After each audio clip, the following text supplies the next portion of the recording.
have an audience. All right, it's a city council meeting, May 16th.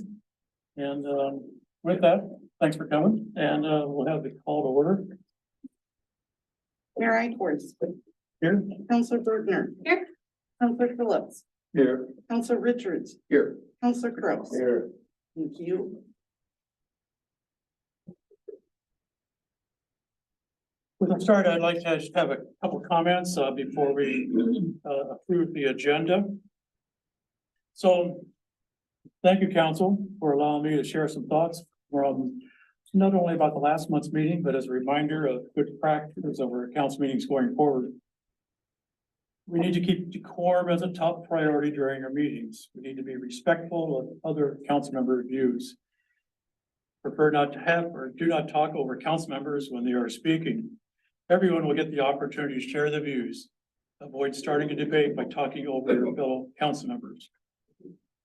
Videoing of our meetings and posting on YouTube have allowed citizens and others to view our meetings when they are not able to attend. This is a huge benefit for them to see how our council is responding to their needs and city business in general. A typical viewing of a council meeting is usually 10 to 50 viewers. As of noon today, the March 21st, 2023 meeting has been reviewed 471 times. The April 18th meeting has been reviewed or has been viewed 205 times. No doubt we are being watched very closely. Our actions, words, and discussions are important to our residents. We also need to make sure we leave our personal agendas at the front door. Granted, we have an agenda to follow at our meetings, but these items are meant for the public good of our city residents.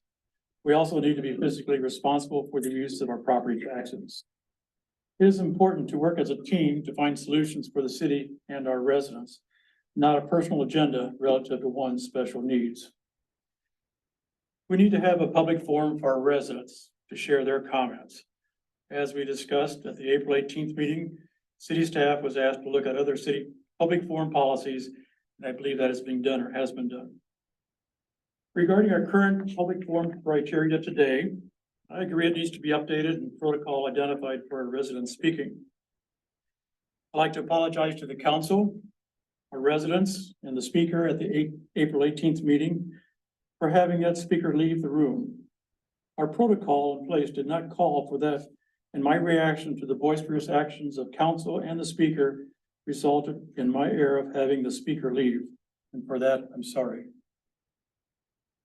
These comments reflect on me as a mayor adhering to these comments as well as council members. Thank you. I'd like to make an amendment to the agenda if I could, please.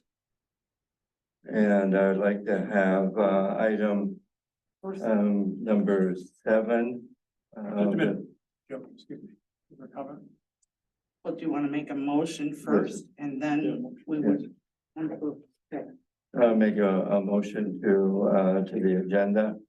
I want to have item 7, that there is under action item D, both 1 and 2 be removed and postponed indefinitely. A second. You don't motion that as an individual item, the agenda is as a whole. I'm making this motion by itself. Item number 7, that's department and committee reports. Item number 7 is actually on this one, which is an unfinished business, which is still put down as number 7. I don't see a number 7. There's Roman numeral 7. There's On page 2. Should be 8. There's 7 unfinished Oh, business and okay, you mean- there's 7 departmental. Hey, we have 2 7s, that's why they're confusing here.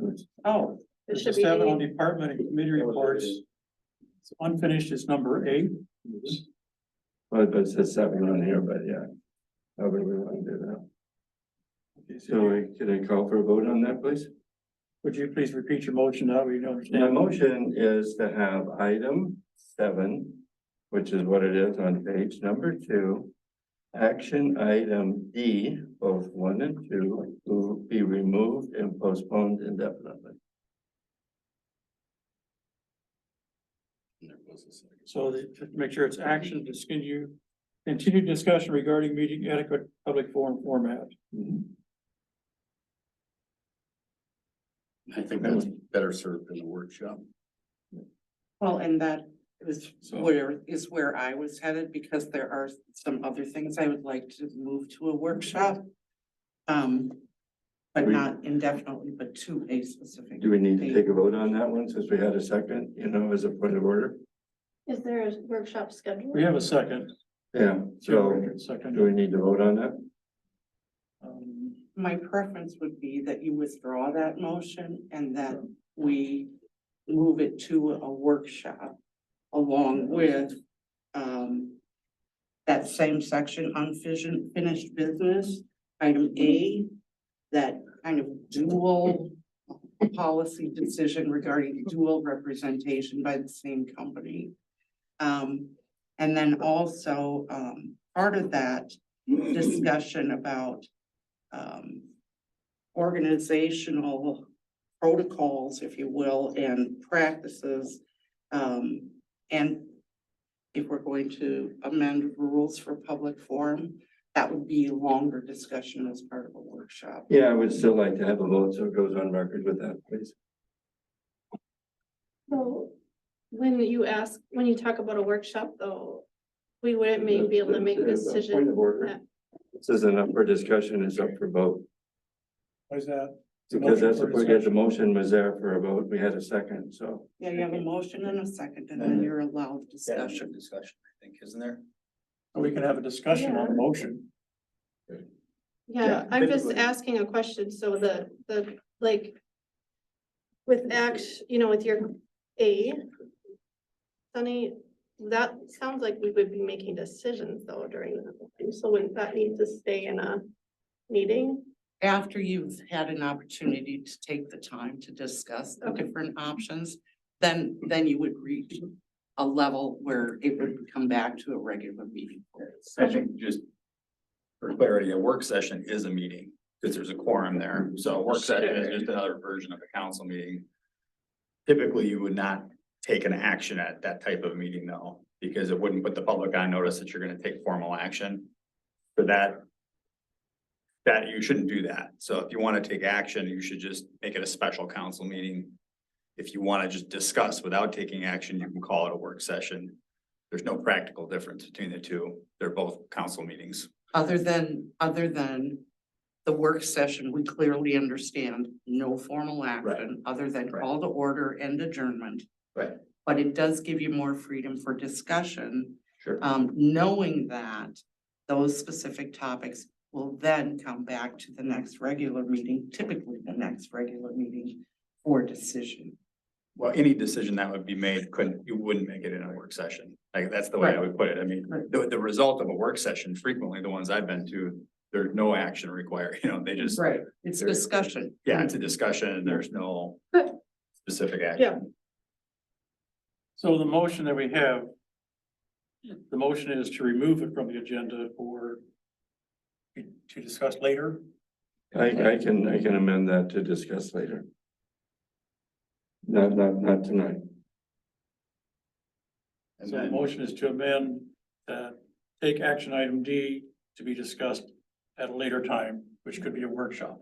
right, and then I was unclear, so you're moving to adopt the agenda as amended with that amendment? Well, this is the one I want to have, this part of the amendment Right. put in there to amend the agenda. Just, so there'll be a separate motion to adopt the agenda. Yes, I'll take care of his amendment first, So I just wanted to get that and in then there. we'll vote on the whole agenda.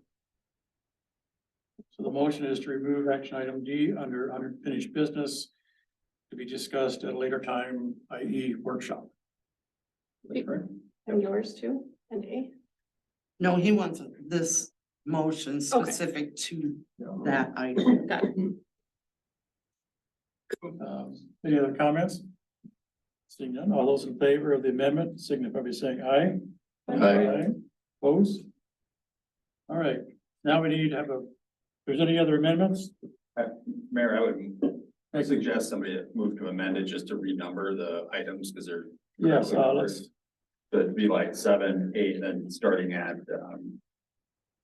at unfinished business, that would be 8, and then just make a motion to renumber everything subsequently. I make a motion that we relabel unfinished business as item 8, And this fits under that item 8, so. new business item is number 9. Consent agenda is number 10. And adjournment is number 11. Second, Other comments? Seeing none, all those in favor signify by saying aye. I, Opposed, that's approved. I make a motion, we approve the agenda. Mayor, I'm Yes, sorry, were you gonna make a motion to approve the agenda as amended? I was gonna say that, yes. Okay, I have a couple more items.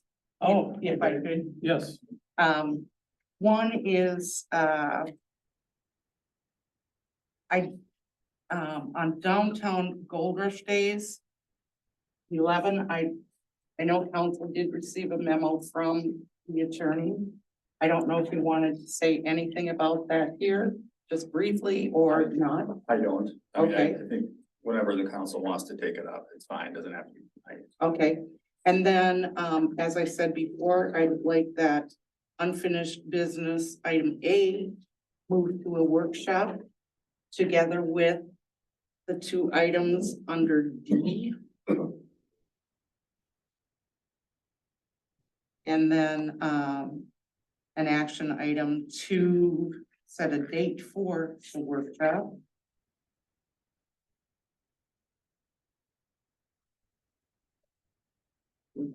And then also, under new business, the agenda does, ask for action on approving a temporary liquor license for the Lions Club during Gold Rush. We did also get, the paperwork from the fire department or fire relief, who normally pulls that temporary. So you actually have 2 temporary licenses for consideration. You want to amend A to include fire department, and fire relief? Yes. Please. so I'll make that motion for you. I don't think you can really do it. Oh, no, I'm asking for those. Okay. Yes. So I make a motion based on the comments from Sunny regarding unfinished business. Point number A. Will be moved to a workshop. And setting a date for the workshop at a later time then. And then adding under new business, action item A, adding fire department relief.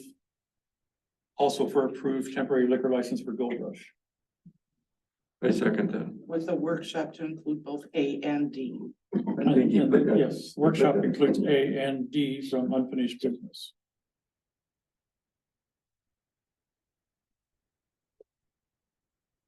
Right, is that clear? Second. Okay, Jim, second, all in favor? I, I would saying aye. Now we need a motion to approve the agenda as amended. Make a motion to approve the agenda as amended. Second.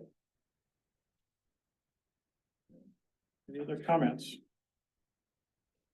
Seeing none, all those in favor signify by saying aye. Aye. Approved? Okay, public forum. We have a 3-minute time limit per person that will be monitored by city staff. So we will, city council welcomes and encourages participation from community members. Please keep in mind that your comments must be pertinent to city business and must adhere to data privacy rules. No employees' names may be used. Please do not expect action from the council this evening regarding your concerns. To address the city council during the public forum, please step to the podium, state your name and address, and fill out the form provided, and speakers will be recognized once. So with the city staff monitoring the 3-minute time limit, we'll monitor that with a green card. identifying the start of your 3 minutes.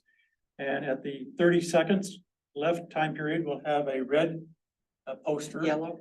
Yellow, I'm sorry, Lloyd. A yellow poster showing that you have 30 seconds left, and then the red is the stop. With that, we'd like to have the first person come to the podium. Roger Wells would like to speak first. Thank you and good evening, Mayor. I've got a long history with the sewer system, which is going on right now, and I think before your time, Mayor, I sent a letter to the sewer committee asking that we be considered in the planning for it. Unfortunately, the chair, which wasn't you at the time, didn't even send me a response to my letter. Councilman Kraus might have been on the council at that time. The rest of you are all new, and so if you've heard anything about me, maybe my reputation precedes me, that I usually come here when I've got a problem to chew on. What I'm chewing on tonight is I just got notified about 2 hours ago by my neighbor next door that the East Center Street is going to be closed next week and possibly part of the following week. I had no knowledge of that was coming. I don't look at your websites, particularly when it comes to sewer, because we were not included in the current sewer project. So there's nothing for me to really be concerned about until I can't get off my hill. There's 20 people that live on that hill. I don't know how they're going to get off that hill starting next week. I did a test run. I started from the church here and I did the back door to my place, which is going up Cemetery Hill and out east and then back on, I don't know what county road it is, and then the county road comes into Orinoco. 10 miles. Now, many of you like me probably go to town more than once a day. 10 miles will put me inside city limits of Rochester pretty well. My wife has mail appointments. Sometimes they start in the morning and there's a delay and we have to come back in the afternoon. That's 2 trips right there. There's trips for shopping. I just last 5 days ago, I bought a $1,000 load of wood. I don't know how the hell I'd get that up the road if it was closed.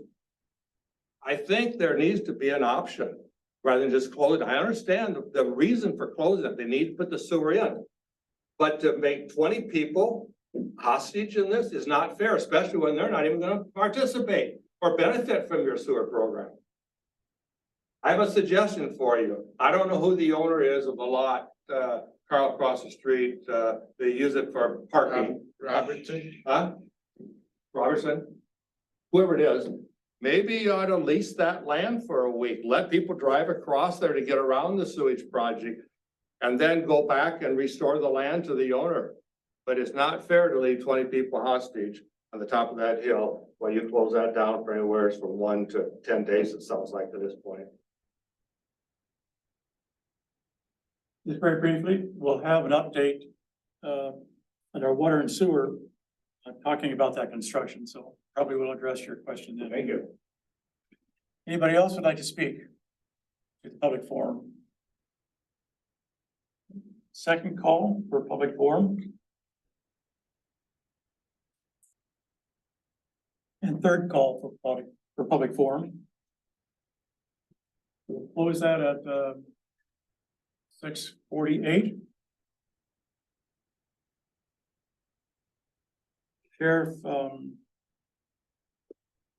Wren is not here, but there is a report that he supplied to the council packet. We skipped one. Section. Oh, I'm sorry, petitions and requests, yeah. So in the packet, we had 3 letters that was sent to myself and the council that are in your packet. First one was from the Presbyterian Church regarding the bank in front along Minnesota Avenue.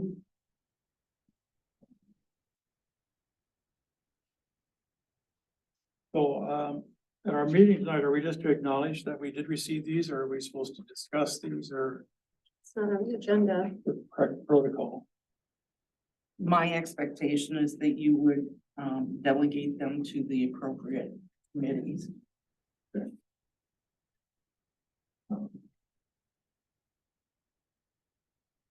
Case of this, the right of way, it's not the street itself. It's the right of way, the bank. And there is one concern about the street location, the sign, and a proposal about a convex mirror or visibility, concave mirror.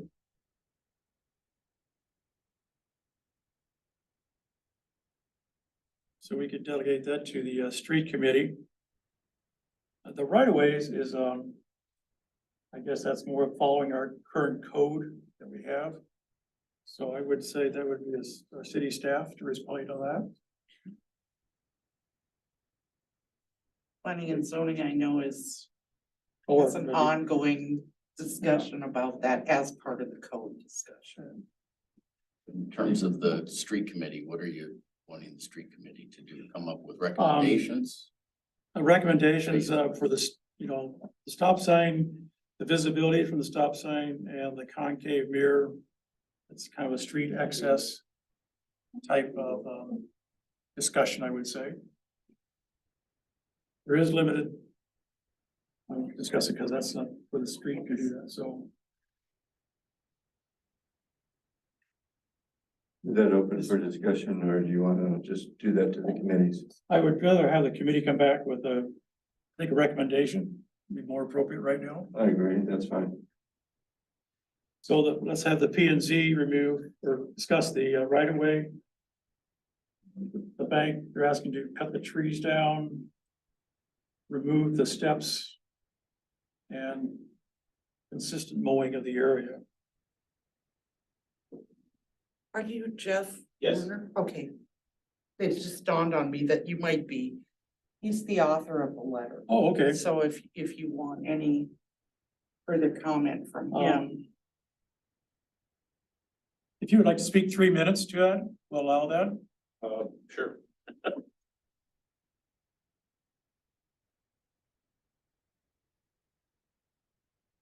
The main gist of the letter is that, our members who volunteer to do the mowing have stopped doing that. The initial letter that was sent in October, 2021 was in response to one of our members trying to mow the bank, and the mower flipped and almost landed on him. And he was not seriously hurt, but it was then deemed necessary for us to stop doing that. As you can see on the right of way, there's several volunteer trees that have come up. There's a lot of grassy area that's kind of overtaken that tree spot. And we're also hoping that with an upgrade of the maintenance of the right of way, that concrete step that goes up the steep bank could be removed. We're just, we're not asking for a wall like in front of the VFW, but certainly I guess that would be an option that this subcommittee or city staff would discuss. But in regards to the other issue, which is the mirror, there have been close calls and even accidents at that intersection at the base of our hill. And it's very difficult, especially in the wintertime with the snowbanks up, to be able, by the time you can see, if you have the right of way, you're about halfway into the one lane of traffic. And we're just proposing that a mirror might be the least expensive and most expedient way to provide some additional safety. One of our members totaled a car back in the day by pulling out there, thought they were clear and they were not. Nobody was injured. But that's I appreciate the history. Thank you. okay. Thank you. I do have a quick question. Who owns the steps? We? No, it's part of the churches. Part of their. The steps are part of the church, has been there for a lot of years, I'm assuming. Probably 100. So the church has been there 100 years, right? The church has been there since 1870. So I will attest to not only the church members, but we have to remember our food shelf is located at the Presbyterian Church. And so on a regular, every Wednesday, we have upwards of 30, between 30 and 40 families traveling out of that church and turning usually, I mean, it can go either way, but turning, you know, that's a tricky turn. And I worry every week I worry about that we work there, so. Plus, if I may, plus during Gold Rush, our parking lot is available for people attending that to park off the street and be out of the way, especially folks with trailers coming in and campers and that sort of thing. Thank you. Yep. Thank you. So the bank right away. Right away P and Z and streets for the stop sign.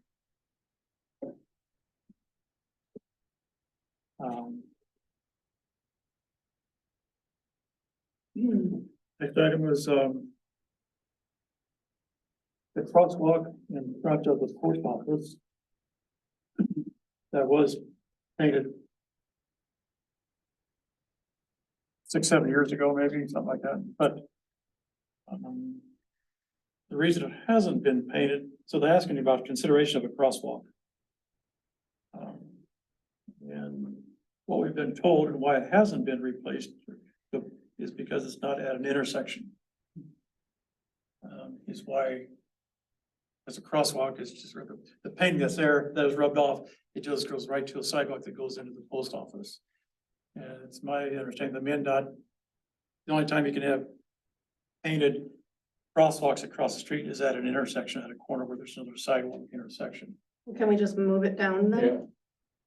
Or move it south? Whether be at the post office, would I put in the sidewalk? There's no sidewalk that goes further south. It's all grass. What I've noticed too, and I've been over the post office numerous times, is that the people, when they go heading south, turn around and just park on the other side of the street and they jaywalk across the street.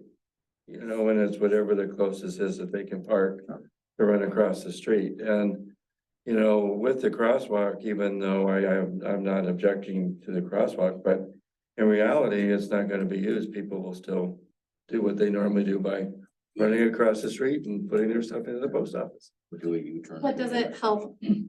But does it help us as a city not be held liable for somebody getting hurt if we make a crosswalk? And Well, they choose, and then they choose Yeah, to walk wherever they want. You know, I mean, you can always look at liability for anything. If somebody walks across the street out here and gets hit, you're saying that that's the city's liability. I don't know if it is. We're adults and we learn how to walk across the street and look both ways. I think that's something we're taught with being a child to do that. You know, so it's half of it is part of the people that are doing it. It's their responsibility also to know that they can make it across the street before that car comes. Sure, but you do recognize that there are quite a few people who don't have maybe the ability to move as fast, and cars move faster than you think. And I And we've understand. always had a crosswalk, so people are used to that. So I think, Thing that I would say is if you're that person that's handicapped or moving a little bit slowly, if you park on the side of the street where the post office is at, then you've got plenty of time and you don't have to worry about. why don't we traffic. assign that to the street committee? Okay. And take care of that, come back to the council Mayor. with a response. Councilor Crowe. I think we kind of owe it to the residents. I mean, we got 2 parking spots on the side by the post office, and half the time there are mail carriers there. If we put a crosswalk in, at least the cars going through town realizes people will be crossing the street. You know, I mean, we got a lot of older people crossing all the time, and I think it's very important. I thought it was a great idea back 6-7 years ago when it was there. You know, people that ain't familiar with the town don't realize that there's gonna be people, but if they see a crosswalk, I think we ought to try studying it real hard. Well, the street committee take a look at that, and we appreciate the comments, because has always been a concern for quite a few years, so maybe we can come up with a remedy there. Next item is, Laura's comments on First Street, south or northwest. This is about the erosion and, the construction and the lot of rain we had. Joe, I believe, had responded back to a letter to Laura. I did. And, so I think, and you shared that, also with, the Fitzgerald owner. I did. And so they're aware of that situation too, so hopefully they'll be over there soon. So what was the response? In terms of the erosion Did- control, Well, yeah, did Fitzgerald respond? I the talked letter to him already? this morning, Oh, emailed it to him the other day and then talked to him this morning. And, they are committed to getting crews in and continuing the restoration. They've kind of steadily had crews here when the weather was fit, and even a lot of the stuff that they did kind of got impacted by the rain, but they are committed to doing it. We talked about what additional resources they could bring to bear to make that happen. We kind of got a window here in May and early June that you really want to get this type of work done and get the turf to start to grow. You know, this is our time. right. And Mr. Fitzgerald is well aware of that and understands that, you know, they're behind schedule in turf, especially in terms of turf restoration. They've got a lot of ground to cover and they need to devote resources to that. And he's assured me that they understand that and they are doing so and will continue to push on that.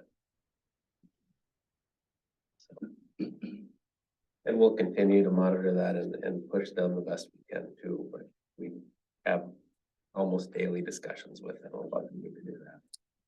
Are they gonna respond back to Laura, or are we responding back to Laura?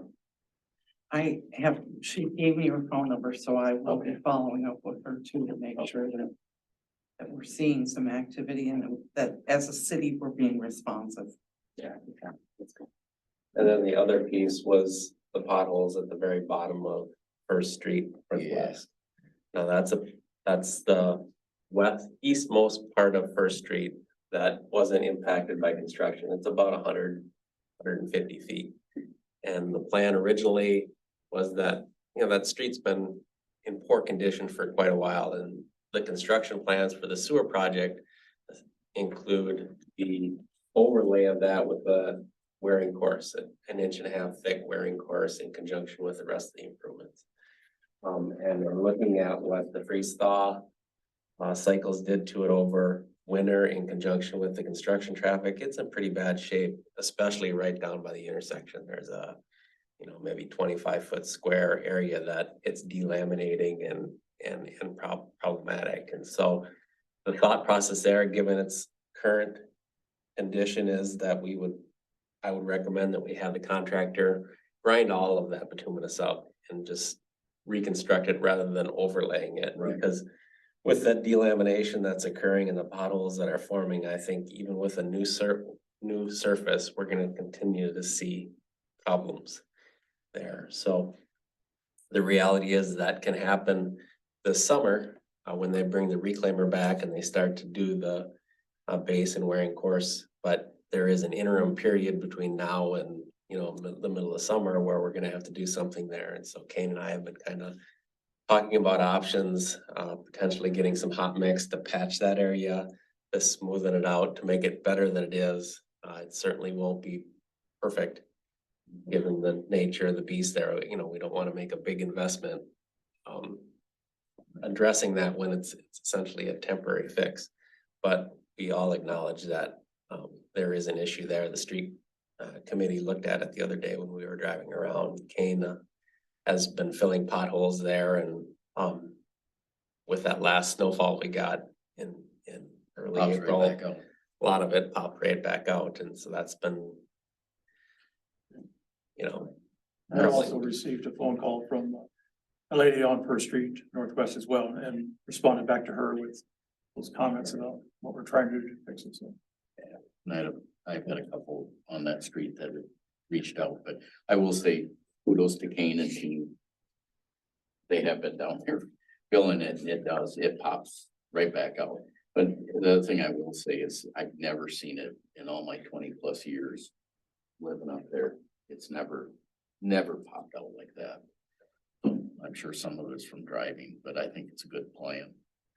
Is the rough winter and rough spring. West Center Street is really Same thing. similar, not as bad this year, but you know, that's been band-aided over and over again. And again, there's that, on that street, it's maybe 300 feet, 250 feet. That does get an overlay as part of the project, but we didn't have to impact it with the utility improvements. And again, given the source of our funding, they're very particular about what, you know, we don't improve roadways and drainage with the bonding money and the loan money that's not directly associated with sewer and water improvements. That's what their money is for, and they get upset when we use it for things that are beyond that. But in this instance, I think we can point to the construction and say something's happened here that needs to be addressed as part of the project. So it makes sense, and I will make that argument. Hopefully they grasp that. And I would say actually on the very end of West Center, where it meets the frontage road. I would say that in itself is from construction, just because there was a lot of equipment on that. And there again, I haven't seen it like that for years, but I think it's a good plan. All right, I believe that takes care of the petitions request. So moving on to departments. Sergeant Wren has a report in your packet. There's total calls of 61. That compares to the report in previous month was 50. It varies month to month, but appreciate having that in the packet to look at. Okay, water and sewer.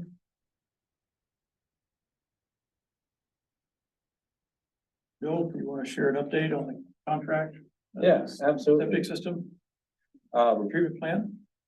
Lots to discuss in that realm. I guess just kind of going down the agenda in that area. Item 2 deals with a public open house that we have coming up next week. Next Monday, May 22nd, we'll have an open house from 5 to 7:30 p.m. And the following day, May 23rd, we'll have an open house from 10 to noon and 5 to 7:30. And the intent of that open house is really to have people come in and ask questions about the construction. The contractor will be here, I'll be here. If they have questions about the sewer and water service guidance that was issued, if they have individual questions about their lot, if they have questions about the contractor's schedule or how construction will impact their property, talk a little bit about the sequencing that's going on. That's what those open houses are for, so that people can come in and talk one-on-one if need be about any questions and concerns they have. Should also note that we did issue guidance documents for the sanitary sewer connection via gravity, sanitary sewer connection via low pressure sewer system, and the water service connections.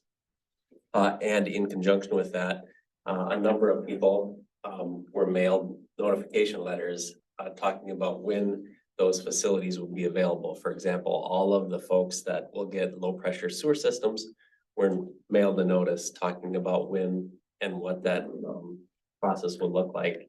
In conjunction with that letter, those folks also received the guidance documents specifically about the low pressure system. Similarly, quite a number of folks, specifically on the west side of Trunk I-52, mainly that were impacted by construction last year, which received notices indicating that they would have water. The water system will be available to connect on May 15th. So they can start that process, and we gave them, also mailed them the guidance documents so that they can start that process and understand when they need to connect and what steps they need to follow to make that happen. So again, the public open houses are intended to kind of facilitate that process, as well as work through any construction questions or concerns folks have. And so we've been kind of working diligently, Sunny and I, on a lot of those items. And I would just add. I'd like to introduce Mary Solom, our new administrative assistant. Those letters were her first big project.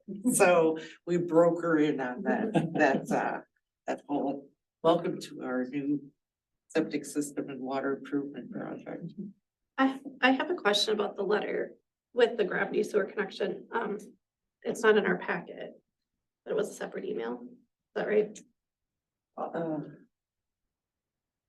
The guidance document or the letter, that notification letter? Guidance document. Okay, so the guidance document was included on the website.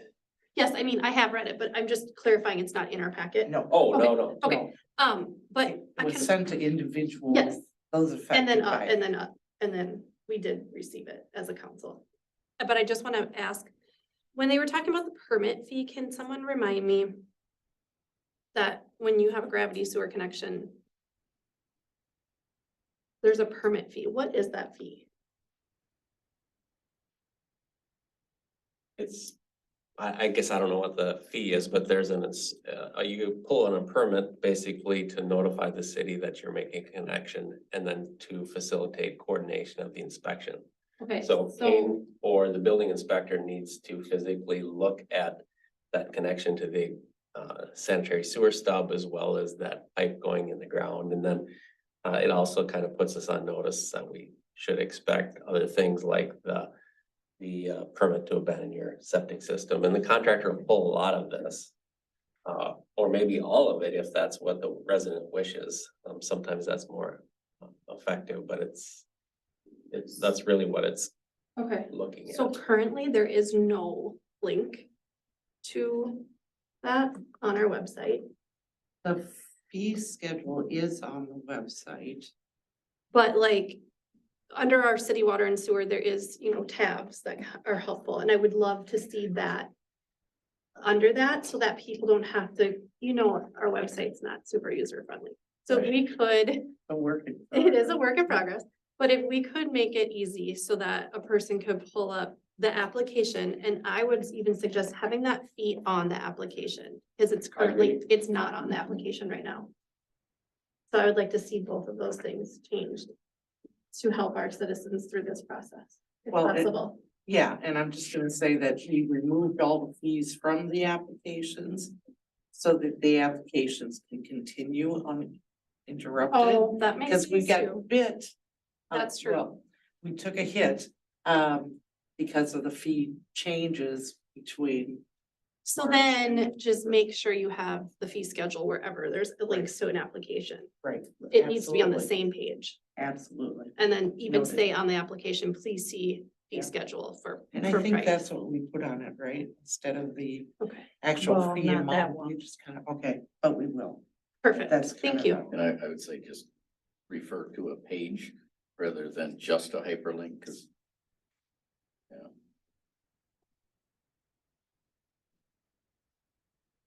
The fee schedule is 2 pages long.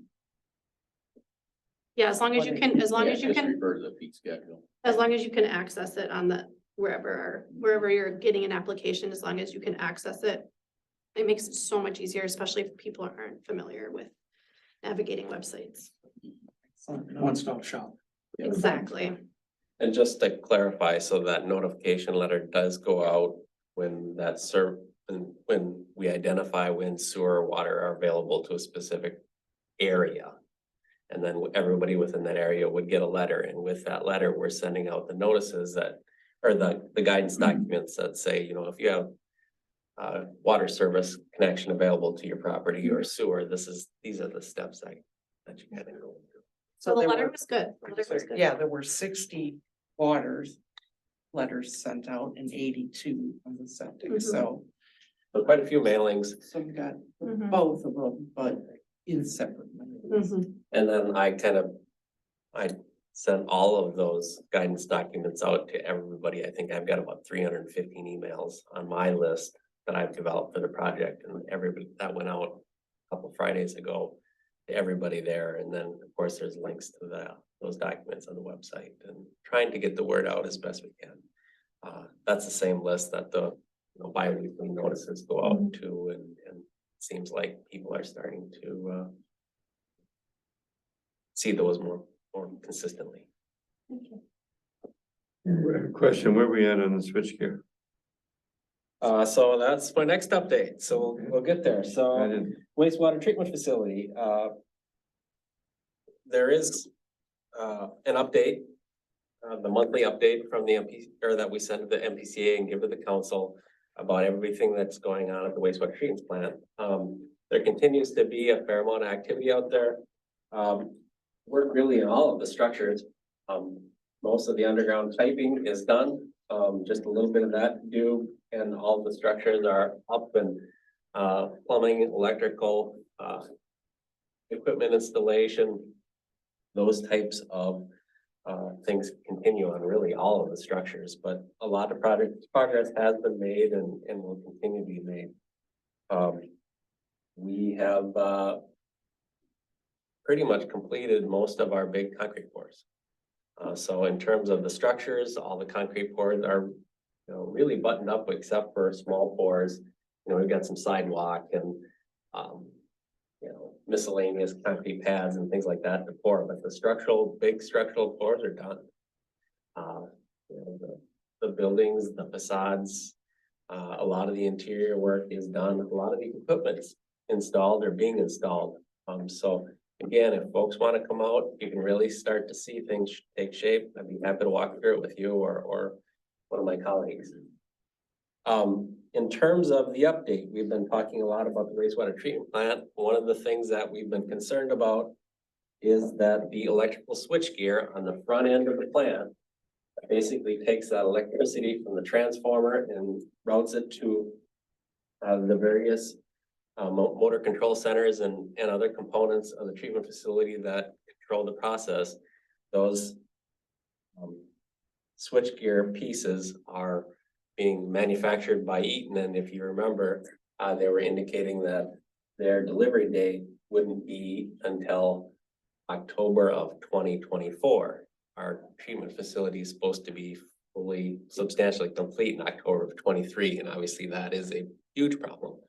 So we have been working with Eaton on that. Most recently, Eaton is telling us that they've been able to find some ways to expedite the manufacture of that switchgear, and that they are targeting a June 2024 delivery date, which is 6 months better, but it's still not what we specified. So the other piece of that is we have been working with a contractor to essentially install temporary electric service panels. That will basically take the place of the switchgear and allow us to operate the treatment facility. And the contractor, we've been looking at, what are the loads, what early on in the treatment facility process, what load do we need, what equipment needs to run, what sequencing can we live with to operate the facility. And I think we've worked through that with the contractor, and at this point, I believe we've got a viable path for the contractor to install that temporary equipment to make this work. And we would be able to be operational in October of 2023 this fall. So we'd have startup and commissioning in September with operation beginning as essentially we planned, and be able to take our full wastewater stream in October 2023. The caveat to that is next, so we'll have to deal with that, those temporary facilities for at least 6 months based on Eaton's new schedule. And then the contractor would have to come back and switch all that out. So with that, will the system have to go offline, or is it, because I'm assuming they're probably using the same electrical and all of that? Yeah, so that's one of the complex parts. So there are certain parts of the treatment process that can't be down, right? Right. And so we are talking about that and working through that now. So one of the critical pieces are the blowers and the SBR that they've got to continue to blow and feed the bacteria in the SBR process. And so one of the ways around that is that we have a permanent generator on site. And so we've got 4 blowers that operate within that SBR, and we can take one of those blowers and essentially hardwire it to the permanent generator for those 2 days that switchover happens, and we could power the blower with that permanent generator. And then basically all of the other systems would be down, and we'd be either running on generators, or we would just be essentially storing that flow. Because we've got a lot of capacity in the facility based on the small flow that's coming to it days of the facility. And so we would essentially be storing that wastewater, or pumping it to storage, and then bringing it back through the treatment process when everything comes back up. So that switchover, that was a astute question, is projected to take about 2 days. That's one of the things we've been talking about and looking at to make sure that there's a viable path forward there. So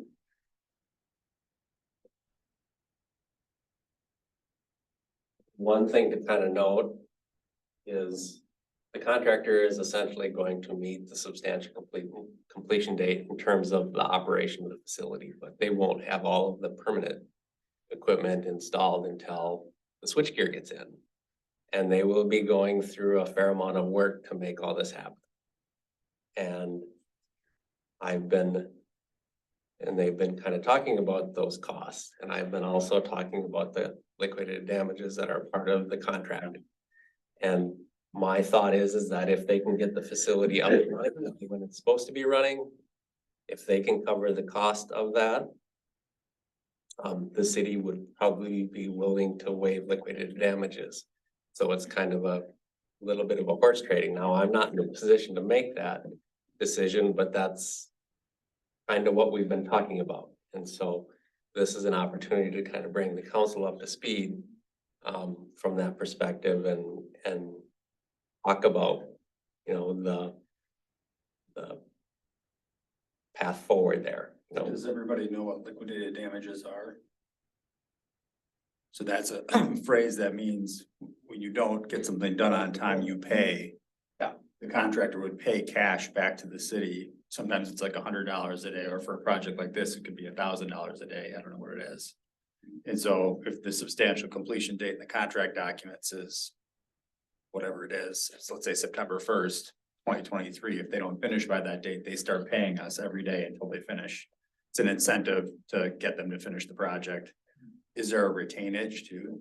there is retainage that we always have 5% retainage on the contract. So the question I would have is, do we need more than that, or will we not make a progress payment up until that 5% because they have so much work that they really can't do because they don't have this electrical panel? Or are they gonna Well, get? they wouldn't get paid, they don't get paid for the electrical components that they install, and then of course we would reduce the retainage, and 5% on a $20 million job is enough money to. keep Well, people's that's what I'm attention. wondering is that electrical, can you pay them all except for 5% and that would be acceptable? Or do we have to retain more than 5%? I think we would, the pay request wouldn't pay the full concrete contract amount. We would only pay for the equipment when the permanent equipment. And so would that require an amendment to the contract documents? Or, okay. I don't think so. What about the warranty situation that there is with the equipment? That's something that we'd kind of have to work through too, but the thought is that if the warranties would start when really the facility operation starts, with the exception of the switchgear, that would start when it's installed. But everything else would start when it starts operating. Which is essentially, based on the projection now, October of 23, And then as planned. I had another question. So you said there's operating expenses in between the time we get we'll call the substitute electrical panels until we get the final panels installed. Construction, well, there's operating, the city would have to operate the facility, Right. but there are costs to install the temporary facilities, and I'm kind of saying that Right. we're not gonna pay you for that. It's not our fault that the stuff is late, right? I get that. Yeah. But on the other side, they're saying, well, you're not gonna charge us liquidated damages if we're making everything operate. and we're supplying the labor and the equipment to make that happen. That'd be kind of foolish if they're good enough to do it. Well, there's two sides to it too. They, you know, they don't want things to drag out any longer than they have to because time is money for them too. And they're very good and pretty studious about making completion dates and getting things done as we've kind of seen so far through the process, so. That's why I asked about the retainage. I mean, I get this, the pressure. So if you paid them 95%, they don't have a whole lot of incentive to finish the project because it's only 5%. But if there's 20% of the payments left outstanding that they can't finish, they have a real incentive to finish the work to get paid that money. And so it kind of depends on what percentage of the project is left over. The switch gears are pretty small Right. cost in and of itself, You're looking at $1 million on 5%. right? $1 million is a lot of money. Well, we can talk. It's interesting. It's an interesting issue. I can't ever remember it coming up like this. Well, a lot of interesting things are happening nowadays, This is or no that good, don't right? normally happen, but, That's that's, a warranty. Mhm. Go ahead, you were gonna say something. I was just gonna say, I'm just trying to keep the council up to speed in terms of, you know, the path we're kind of talking about with the contractor and what, at least in my opinion, seems equitable. That allows us to get up and running and not take on an undue risk and still allows the contractor to keep moving and get things done and, you know. Well, we can be okay on the lift stations, especially the station one, be able to handle everything in that time frame. Yeah, none of what happens at the treatment facility impacts the lift stations. But I just wanted to make sure that those were following along and getting Yeah. completed as well, when timing matters. Right, with the exception of obviously the treatment facility has to be done before any of that starts. Or has to be operational. So you were saying, Yeah, so my question was, in terms of the warranties, there's no warranties that are going to be voided as a result of temporary powers. no, we have talked about that. And that was one of the risks that I'd brought up and we kind of talked through. Okay. And my knowledge, no, we shouldn't be taking on any real risk with those temporary panels or voiding any warranties. You comment on the October date. You say it's operational, so the temporary switch panel work that's gonna be done, that's gonna be installed in September. August or September? Well, August or September, yeah, so we're looking at commissioning, starting Is what I'm asking about then, yeah. commissioning in September, so really startup of equipment and making sure things work and starting to calibrate things and doing some trainings and then in October, things start to become live. So my only concern is, what if there is some sort of failure with these temporary panels? And we do incur some sort of real damage or real loss?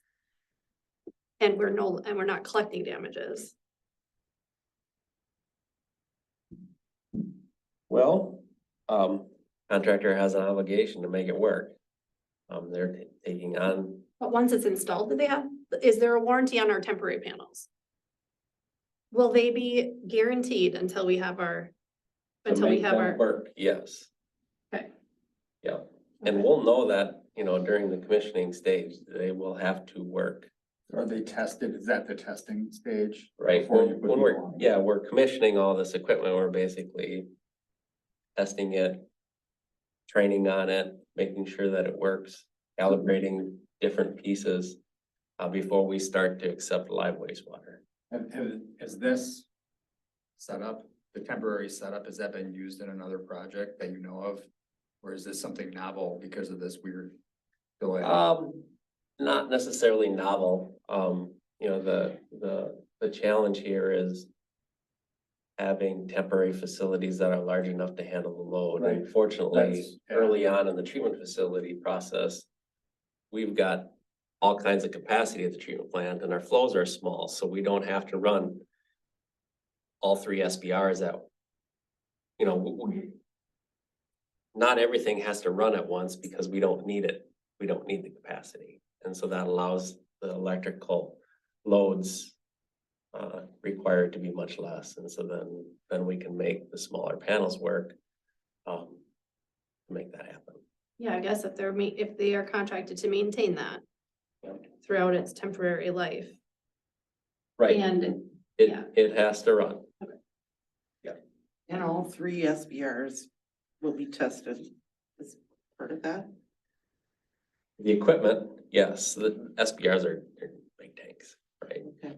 But really, there's three SBRs and one of them is really built into two half tanks. And so that allows us to minimize or to more effectively treat small flows. And so we'll be using half of one tank when flows are really small, and as they build up, then we use two halves. And so this system gives us pretty good flexibility, whereas others wouldn't. So we're fortunate that we have the process. This specific process specified here, it does give us some flexibility, which is helping. So we're fortunate that the electric contractor had enough, I think in their world of electronic components and the long delay times. We feel very fortunate to have those switch panels. They had them in inventory. Yeah. That they would allow us to use them. Otherwise we'd be sitting here for another year. Mhm. So the stars are lining up, but not quite, but we're getting closer.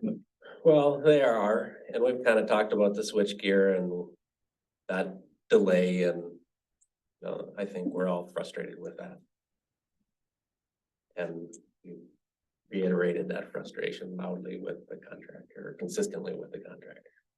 You know what? So that's kind of again, the path we're leading down, and that's what I've been talking with the contractor about, but we haven't had a discussion with this group yet, and I just wanna let you know what I'm thinking about and what we're doing. What is the time frame for that decision and making a motion to? I don't know that there is a decision or motion necessary, that's the path we're going down. For a couple months. Yeah. Well, no, I'm sorry, about not Liquidated damages. the liquidated damages. I mean, why do we need to make a decision on I that? don't think you do, I just think Okay, that that's what I was wondering. that is the understanding that the contractor is working on, otherwise they're gonna say, well, we're not gonna, essentially get hit on both sides, the liquidated damage side, as well as invest all the money. We don't want documentation of this Well, it of just any it sort? just seems to me that liquidated damages, Letting it work out. yeah, I wanna think on it a little bit, but it seems to me like liquidated damages attach on a certain date. And, I don't know why we would wanna sign a contract that says we will not collect those. Don't we wanna leave that open? I think And you do. leave the option open to charge them if this doesn't work, Okay. doesn't work out? I think you do. What? I think you do. Right, and I mean, that's in the contract documents, they sign the part of this is the risk is baked into the contracts. The risk could be anything, in this particular instance, the risk was the weird electrical backlog, because electronics are backed up in America, I guess. So they just have to hope we don't change our mind? Or what? You know what, I don't know. Well, I think there's some good faith Yeah. that they are depending on, right? Entire You know. council changes before. And liquidated damages are an interesting animal, as you can certainly attest, and it's not as black and white as you might think. Well, and they could argue that they have substantially completed That's by exactly what they would argue. installing these, or say, well, you're upline, you're working, you're flowing wastewater, you can't charge us the liquidated damages. Mhm. I would prefer leaving that as an open question, Mm. not signing a contract amendment saying we won't collect those if you do this. As like a quid pro quo, because they've already agreed to the contract, so they, I think they have to perform as best they can perform, seems to me. But- Sounds like they're doing a good job. I think they've been a good partner so Right. far, frankly. Yeah, I'm not saying we charge those, I just, you gotta be careful, like Dana's absolutely spot on, what if it doesn't work?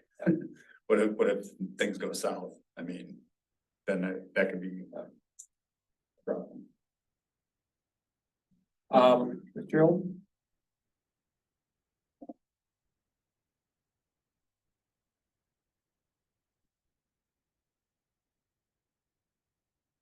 That was contract one, and now we go to. Right, yeah, just making sure I covered everything that I kind of wanted to cover, and I think I did at the treatment facility.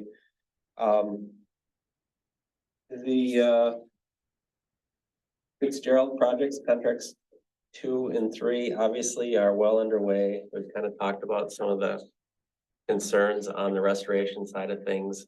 They do have crews consistently working on that. They have the ability to essentially do all that work themselves, so they're not relying on subcontractors. They do the grading work, they own the seating equipment, they have a hydro seeder, they have the ability to do all of that work themselves, which is good. And they've got a crew of about 4 to 8 people that work on that, you know, based on mostly conditions in the areas that they're working on. They also have 3 utility crews working in town, so that work kind of is continuing. Work on First Place Southwest, that's over in that Stokes Cove area. The utility work over there is close to complete. They should complete.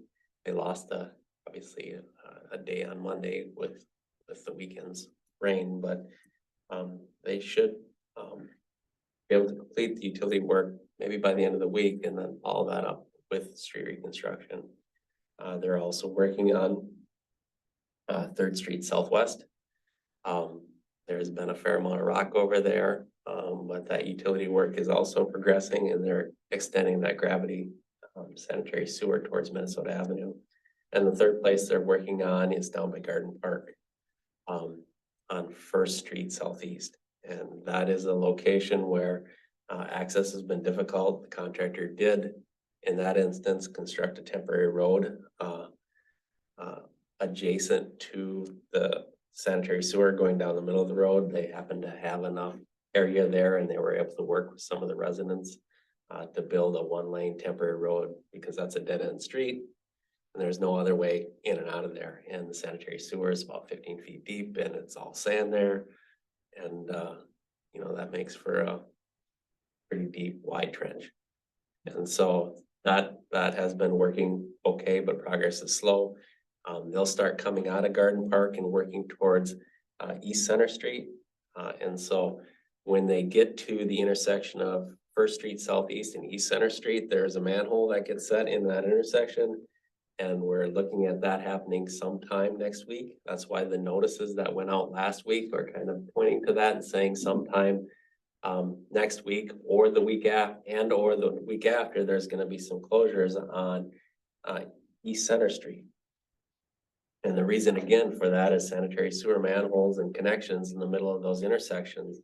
And then they turn and start working towards the west.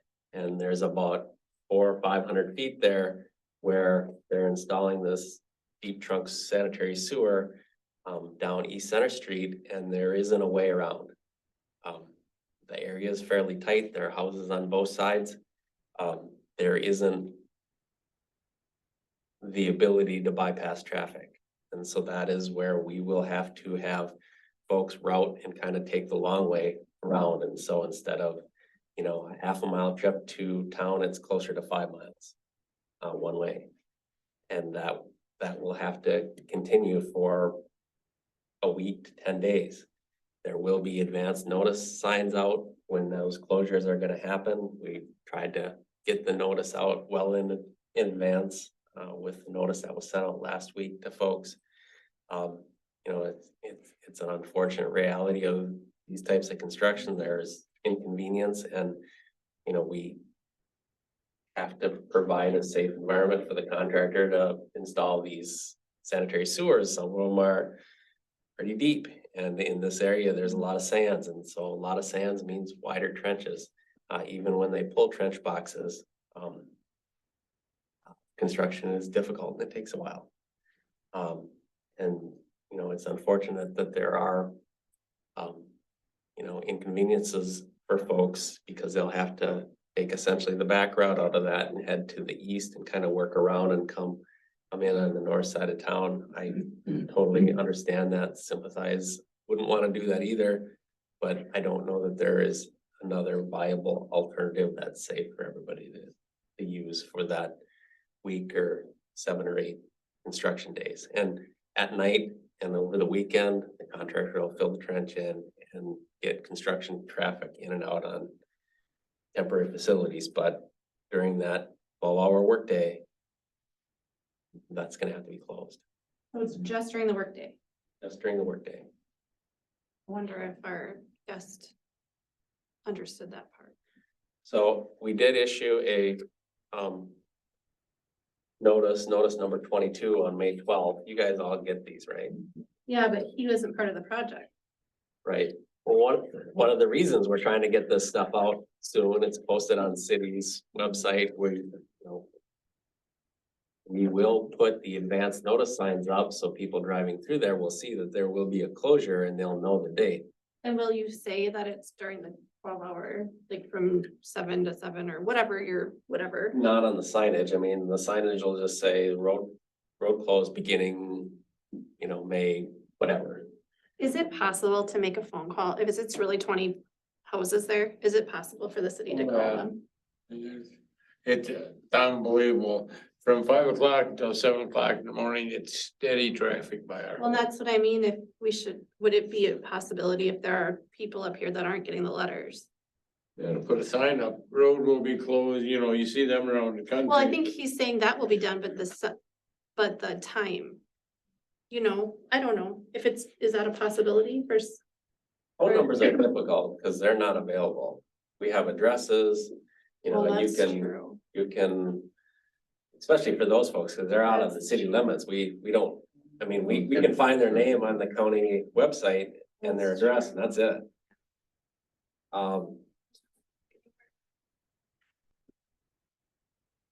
How many homes are out on the East Center Street? I want to say 25-ish.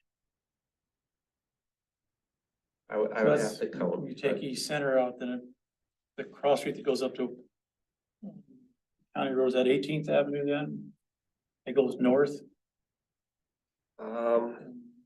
Help me out. take East Center Street out. White Bridge Road or What county road is that? 18 or 12. Is it 18 or 118? The one right on top of Cemetery Hill. Right, Yeah, that's 12. 12, is it 12? okay? yeah. Yeah, they'll come out clear down by Sandy Point.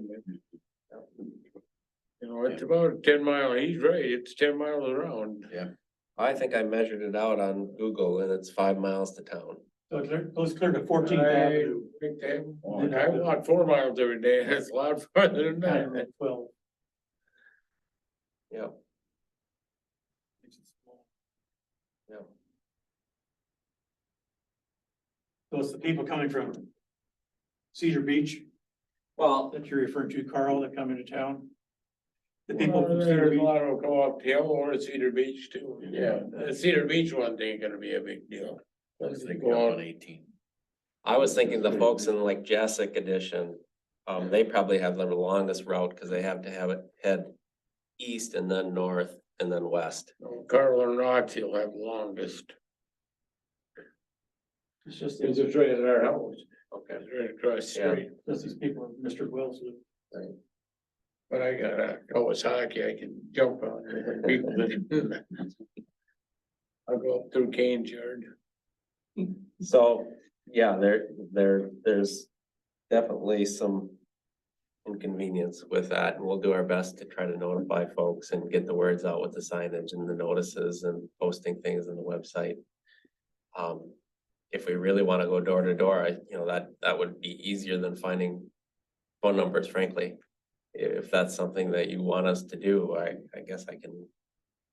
Well, I'm just wondering that, how it's many just- of the people how many people are not gonna get those notices? Because they're not part of the project. Well, but they will see the sign. The advanced road closure sign going through the site every day and saying, tomorrow this road's gonna be closed, what am I gonna do? People that live there know how to get I around. mean, we got a business right on top of the hill that's gonna basically shut her down. But I guess my thought is, sure, you can't get through during the day, but I would like to know before I come home that night that I could take that road instead of going all the way around. So that's why I'm more concerned about the time. I didn't know, I clearly didn't read it well enough, but that it would be open at night, Is it gonna be open at night? That's the intent, yeah. That's what I put in the notice. So the people that don't get the notice will not know that. Unless we tell them somehow. like, that might even helped him, you know, that might have even helped Roger tonight know that, okay, yeah, you can go home that way, or you can leave that way if you leave early enough. I don't know, it would be nice. Sir, do you know if there's and we can maybe ask Tammy or somebody on the township, if there's a Cedar Beach HOA? That we can let them know. That's where the large group of residents, Kane, can you speak to that?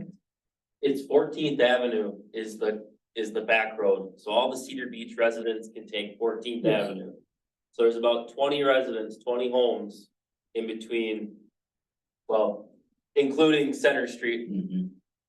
So there's probably about 25 homes between the intersection where the manhole goes and 14th Avenue, the back road. So all the Cedar Beach people can still take 14th out to White Bridge Road.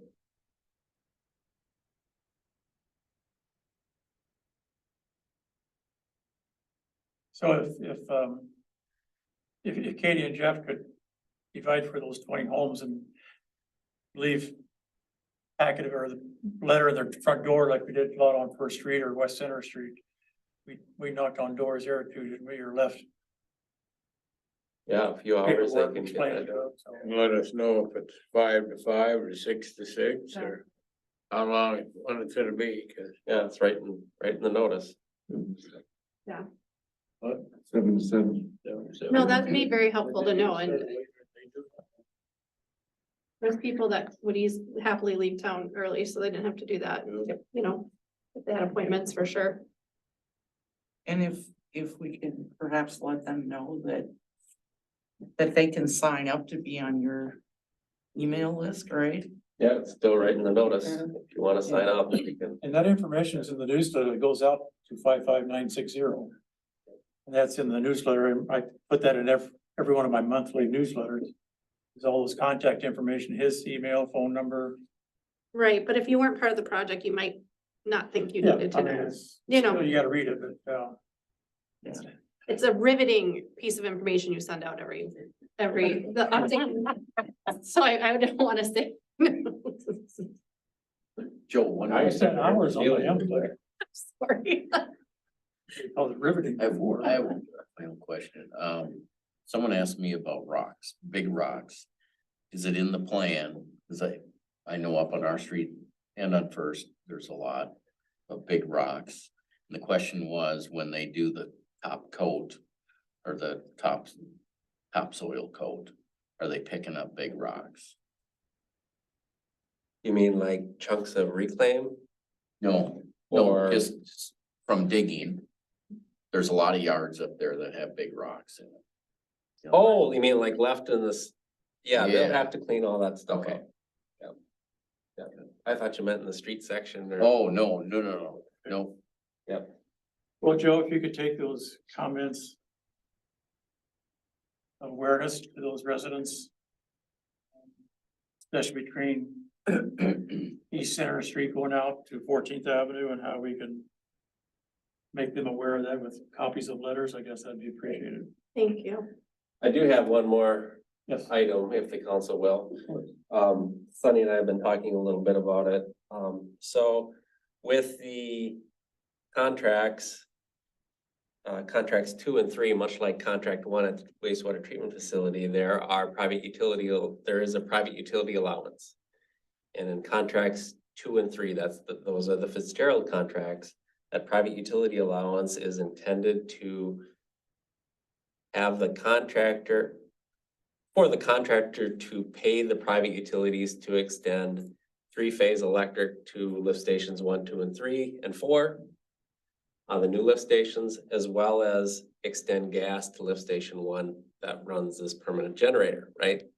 And so private utilities, you extend utilities that cost money. And so the allowance for gas and electric in contract 2 for the lift stations was $100,000. And this last week, we got the agreements from People's Co-op, and People's Co-op is saying that their cost to extend electric to all of these lift stations is $101,517. Okay? And so that's slightly over the $100,000 cost that's in the allowance. And so in addition to that, the gas company charged us $635 to extend gas to lift station 1. And so in total, we're about $2,517 over the $100,000 allowance. And so we need these utilities to be extended to these lift stations or they won't work, right? So we need this to move forward. So two things that I would ask of the council, one, to kind of get consent that we can go ahead and have this, and I can tell Fitzgerald that we will process a change order for the additional $2,517 so that they will be made whole and they can go ahead and aid the private utilities to install this stuff. And then two, Sunny and I were kind of debating as to whether the contractor should sign these agreements for the installation of these facilities, since they're technically paying it, we're paying the contractor, or if you want Sunny to sign them. Sunny signed the ones at the wastewater treatment facility, but that's because the gas company wanted the city to sign it. Peoples hasn't designated it, or no, hasn't said if it matters to them whether they do or not, but the contracts are significant, you know. Almost all of the cost is included in the contract already, but still $102,517. So Sunny was just saying, well, let's ask the council, you know, if they want you to sign it, then tell Sunny to sign it. And if you think it's fine for the contractor to sign it, we'll tell them to sign it. So those two pieces I kind of wanted to talk to you about and make sure that we're on the same page and get your input on either one of them. We don't really have a Motion for that, choice. or- We don't really have a choice, but, Yeah, I think it's fine. and it's here or there, who signs it, I guess. The motion needed for that, or? Yeah, let's go ahead and, your started motion if you want to finish. it. Yeah, I wanted to start to make a motion to have Sunny sign it, if that's okay, and for the $2,517 additional. Second. Yeah, and we'll pass a change order that'll formally come to that council in the future.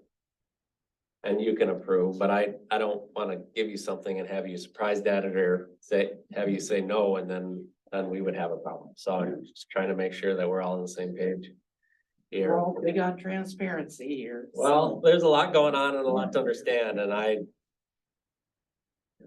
other comments? All those in favor, signify by saying aye. Aye. Opposed? Approved? So Sunny, do you want to just pull those agreements off of that email and sign them and scan them in and send them back to me tomorrow? Yep. Anything else in the treatment facility or this collection system that I didn't touch on that council has questions about? Very good, thank you.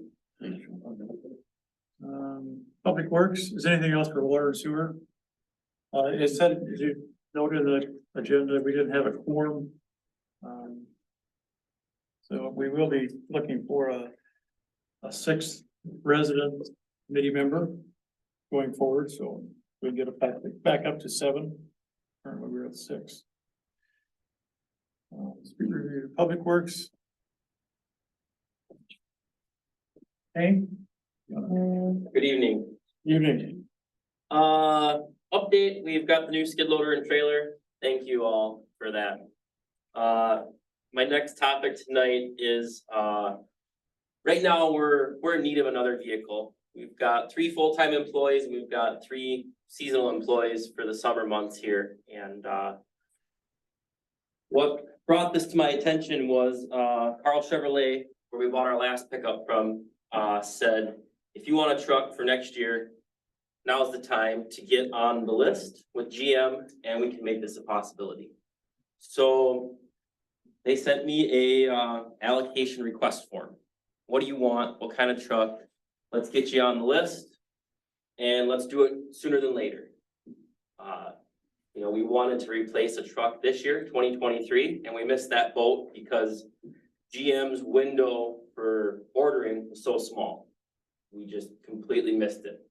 So, and two, with that, another thing that affects that is all these big departments, MnDOT, Nebraska, state troopers, you name it, anyone in the Midwest, everyone's ordering more than what they want because they're never getting the full amount. So, you know, the DNR in Minnesota probably orders twice as many as they need and only gets half, right? So everyone's been doing that. And so what they're saying is, what do you want? And we'll try to help you out. We can do ones or twos, these small towns, hopefully. So I would like to purchase another truck for 2024. We'd take our current fleet of 3 vehicles and go to 4. Is it budget? Well, we haven't talked about budget for 2024 yet, so this is kind of for pre-budget, so. So we wouldn't have to pay for it this year. We would pay for it when it delivered, and that would be a 2024. Well, like I say, they're getting nervous with GM, because GM only allows so many units per year. And, so, What is the deadline then for responding? Other than Well- tomorrow. as soon as possible, as soon as possible, that's what they want. You know, they made the comment that GM could shut the order off any moment, and they've done that in the past.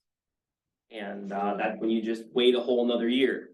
And so Carl Chevrolet, who deals with a lot of these vehicles, they've got a lot of customers that are missing out. They're not getting their vehicles.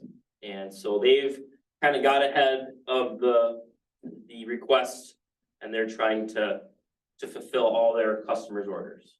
So, So what's your vision for this potential type of vehicle? 4-wheel drive, crew cab, 2-wheel drive? you know, I've thought about it a lot. 4-wheel drive is nice for Minnesota, of course. I think, a plain Jane work truck, similar to what we have, you know. There's not a lot of bells and whistles on these trucks. They're work trucks.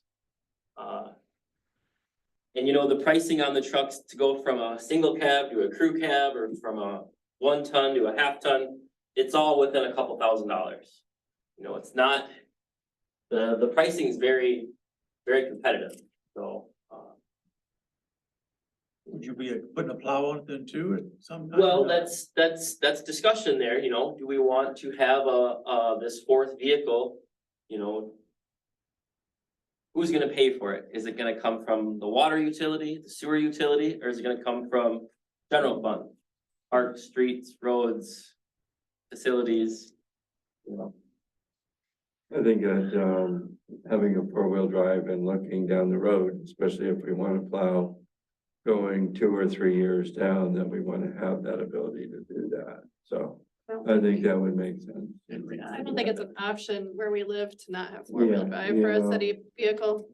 And for the crew, the only thing I'm thinking of is if you got enough of a tailgate to do it, you know, for the back end, but you know, if you're gonna be moving people around, it's good to have that extra couple seats that are in there to be able to do that. That's, Yeah, you're absolutely right. It's, if you get a 3/4 ton truck or larger, it can handle a plow. It can handle a lift on the back of it. It can handle hauling a trailer. It can handle hauling a generator, right?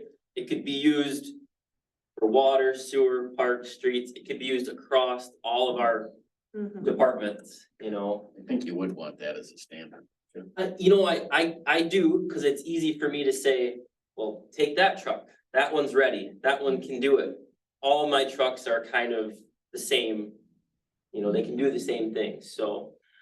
That's an easy option for me to make that, say, yeah, let's get a 3/4 ton with a V8 and 4x4, right? So just to circle back, is this replacing the 2009 or not? So I want to go from 3 vehicles to 4 vehicles. We keep the 2009. We'd keep the 2009 another year, and I'd be coming back to the council in 2024 saying, now it's time to replace the 2009 vehicle. So In I- 2025 or In- in 2024? in 2024, so, Oh, so you Or want to replace it? or 2025. Yeah, okay. So, like I said, I'd like to get on a rotation with our vehicles, and we're gonna come up with a number. 5 to 7 years, we'll keep a vehicle, maybe 10, and we'll rotate them, right? We'll get on a list, we'll get on a routine, and we'll do that, but, I think right now, going from that third vehicle to the fourth vehicle will alleviate some of our headaches. You remember what the cost was on the last one that you purchased? The last one was right around 33,000 delivered, Okay. yep. And prices that I've got here are similar, Was that crew? that was single. And that was no plow, so the plow was more than that. Yep, correct? and the plow's another 10,000 and, toolboxes and whatnot, so 50. be ready. So really, if the council wanted to grant my request, I'm saying you're gonna need to come up with 50,000 in 2024 to pay for this vehicle that I'm requesting today. Are you sure that we shouldn't wait another month? Dodge just came with 20% off window for manufacturer here in the last 2 days, so car sales are way down. So, So with this Chevy, and this is, they reached out to us because we purchased a vehicle through them. So with that, we got like a 32% discount when we purchased through the state purchasing contract. Yeah. There's some, And that's the one where they rotate. right, but I You get mean, in that if they're rotation too, wasn't it?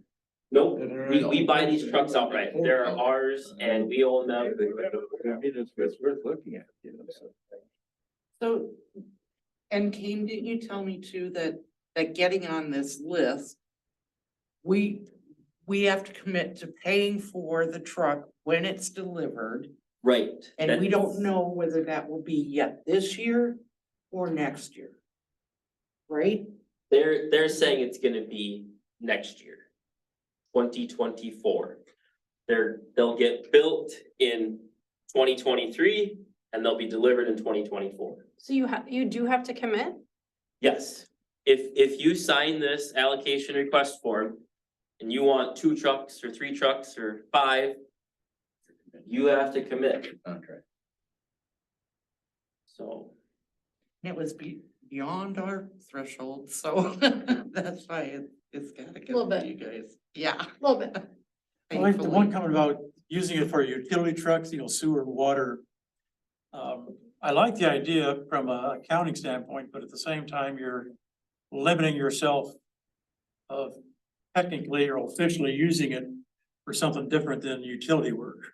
Right, So that's why I'm kind of hesitant about doing that. so, I mean, that's good conversation, Ryland. A lot of our equipment that we have right now is getting used across the board. Yeah. For water, for the project, for you name it. Oh, yeah. It's getting used everywhere. Right? So maybe that's a discussion in the future. How we separate vehicles and equipment and, Don't you think we ought to go out and get a bid? well, these are for 2024 trucks Alright. for next year. So, like I I said, really don't have the funds to purchase one now in 2023. No, but I mean, you go out and get a bid from Ford or Dodge or whoever, there's government vehicles out there too. right, and what I'm saying is they're all in the same boat. They're all saying is, you can wish for one today and you may not receive it. And that's across the board, Ford, Dodge, Chevy. Right, so why not go out and get a quote from? Well, that's something I can do. And like I said, they reached out to us. Carl Chevrolet reached out to us, so they want to just kind of extend this to their current customers and that's definitely a possibility to call these other manufacturers, get on their list, request a truck. Again, if you request a truck from anybody, You gotta pay for Yeah. it. Everything's just so different. Like, nobody's buying cars the way they used to. You know what I mean? You don't choose your color or anything anymore. It's just like you get the car that's available. And I feel like that's the kind of situation we're in. That's what happened with the first one you bought from Carl. From the standpoint of, you had no idea when we were getting it, but you got a call saying, hey, your pickup's ready. It's ready, it's here, yeah. Yeah. And good thing we had budgeted for We it, had budgeted for it, so we were okay, so. but what was happening is we budgeted for it, but it wasn't available. And so, it's kind of like, you could call Ford, you could call Dodge, you could call Chevy and say, hey, I'll take one truck. And hopefully you get one of them. But the supply is getting a lot greater today than it was. Yeah. You look at the lots are all filling full. I mean, them guys send you that list because they wanna sell a truck, Oh, absolutely. you know, I Absolutely. mean. But I what, think it's important that for our tax people of the city what pays taxes to get the best deal we can. To look at. absolutely, yep, and you're right, I've got all the pricing from all the manufacturers, I've got it all. Ford, Chevy, Dodge, I've got it across the board. Actually, Chevys are cheaper. Anyway, but what I'm saying is our process, our budget process doesn't happen until August or later in the year, I should say. Right? It started earlier this year. That has anything to do with it. In the past, we have not done our budget, have not approved a budget until later on in the year. And the manufacturers are saying, you need to let us know May what you want for the next year. So that's where I'm struggling with. I can't commit to anyone or any manufacturer until I've got a budget. So if we were to, And this Allow year's you- budget you used for the skid Right, replacement In and, the trailer. and the trailer. right, and I was initially gonna use that for a pickup. But we missed that window because we do our budget so late in the year. Could we agree on a dollar amount? so if we wanna pursue a purchase of a buck or a pickup. But decide not to do a snowplow until sometime in the future, we can do that, that's an add-on.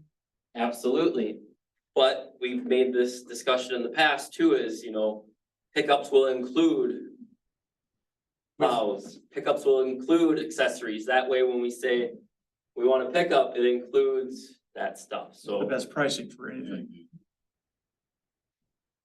I'm sharing you guys what I know with these manufacturers and the supply, demand, and You've done a few of them already, so it's like. Yeah, So my question is, can we agree based on that dollar amount?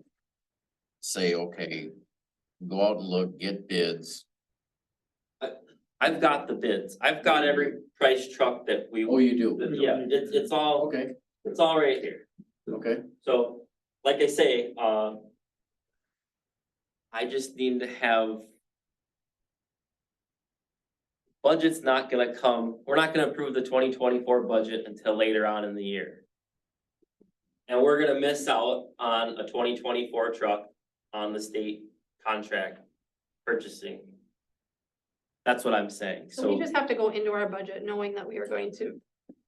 Earmarked. for that. Yeah. But I'd like to see the list. I mean, not to say you didn't pick the cheapest one. I'm interested in the list. So, for instance here, half-ton 4x4 regular short box truck, right? 33,000. 1-ton crew cab long box, 36,000. Chevy's prices. Okay. Okay. 33 to 36 from the smallest 4x4 to the largest 4x4. So in the response to the letter, you need to identify exactly what type of pickup you need? Yes, they're asking for a model number, a model, and a quantity. Model what? One. Quantity. One. Can you get them to guarantee not to be delivered before January 1 of 24? Well, that's something I can definitely request, absolutely. Otherwise, we're. Cause we can't spend money we don't have. You're right, and like I say, the other option here is we go to the local car dealers in Rochester and we buy off the lot. But we don't get that steep discount. Like I said, we bought that last pickup for 32% discount. Yeah. So it made sense to do it, to go through the contract, the state contract pricing. So I make a motion that we allow Kane to respond to Carl Chevrolet for the purchase of a one 3/4 ton crew cab four-wheel drive pickup.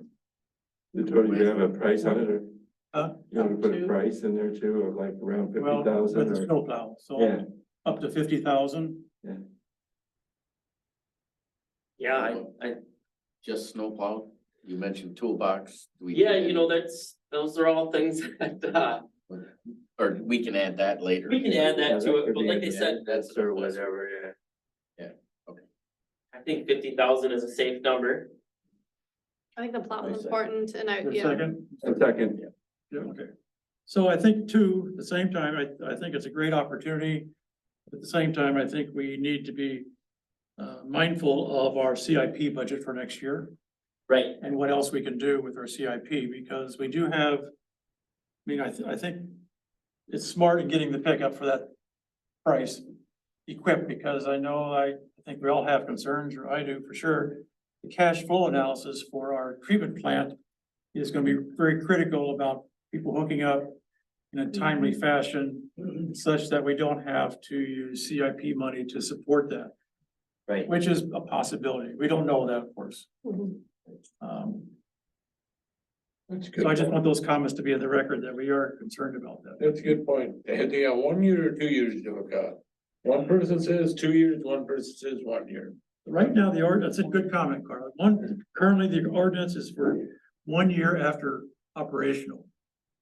Water and Sewer Committee has been discussing it for 2 to 3 months now.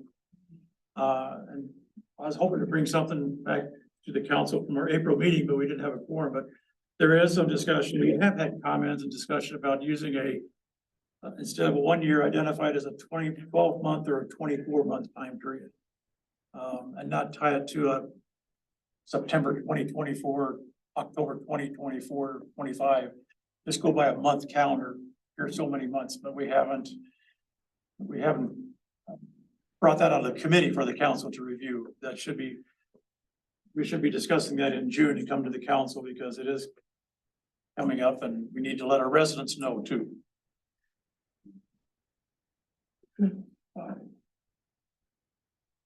But that's it's a good question, but right now it's 1 year, but I think that's a subject for discussion sometime. Any more comments on the motion? Seeing none, all those in favor signify by saying aye. Aye. Aye. Oppose? Nay. Approved? Anything else? No, thank you. And like I said, it's not my process. I don't agree with how they do it, but thank you. We'll take a 32% discount rate. And Thanks.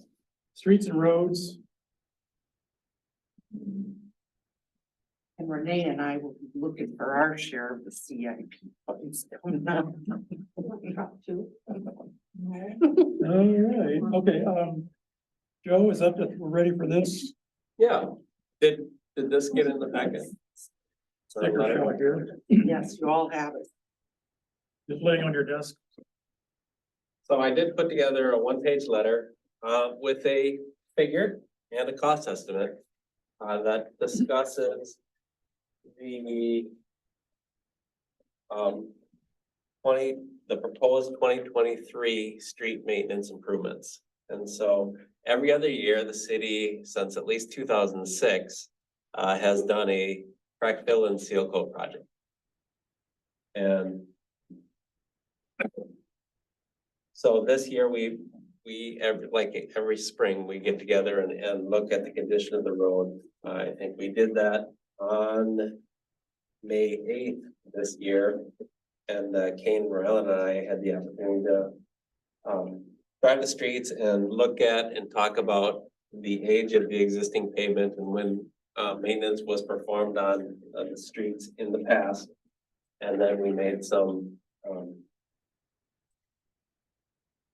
we identified some areas that were good candidate streets for maintenance. That being, again, crack filling, seal coating, and then striping. And so as we looked at this, we thought about, again, the age of the streets, the past maintenance and also the sewer and water improvements. We're not really looking to for example, work in the downtown area, just because there's so much construction going on down there, this year, it just doesn't make sense to add to that and risk damaging that seal coat. So if you look at the map, we identified 4 areas of town that are good candidates. Do you got this, Jim? No, I don't have that one. Was it just In that file. Usually right there, it's right there. right in the file there? Oh, here we go. There you go. So, area 1 is Fifth Street. Fifth Street is one of those streets that used to be a county highway. It was turned back in, I think, 2013 to the city. At that time, the county did seal coat it.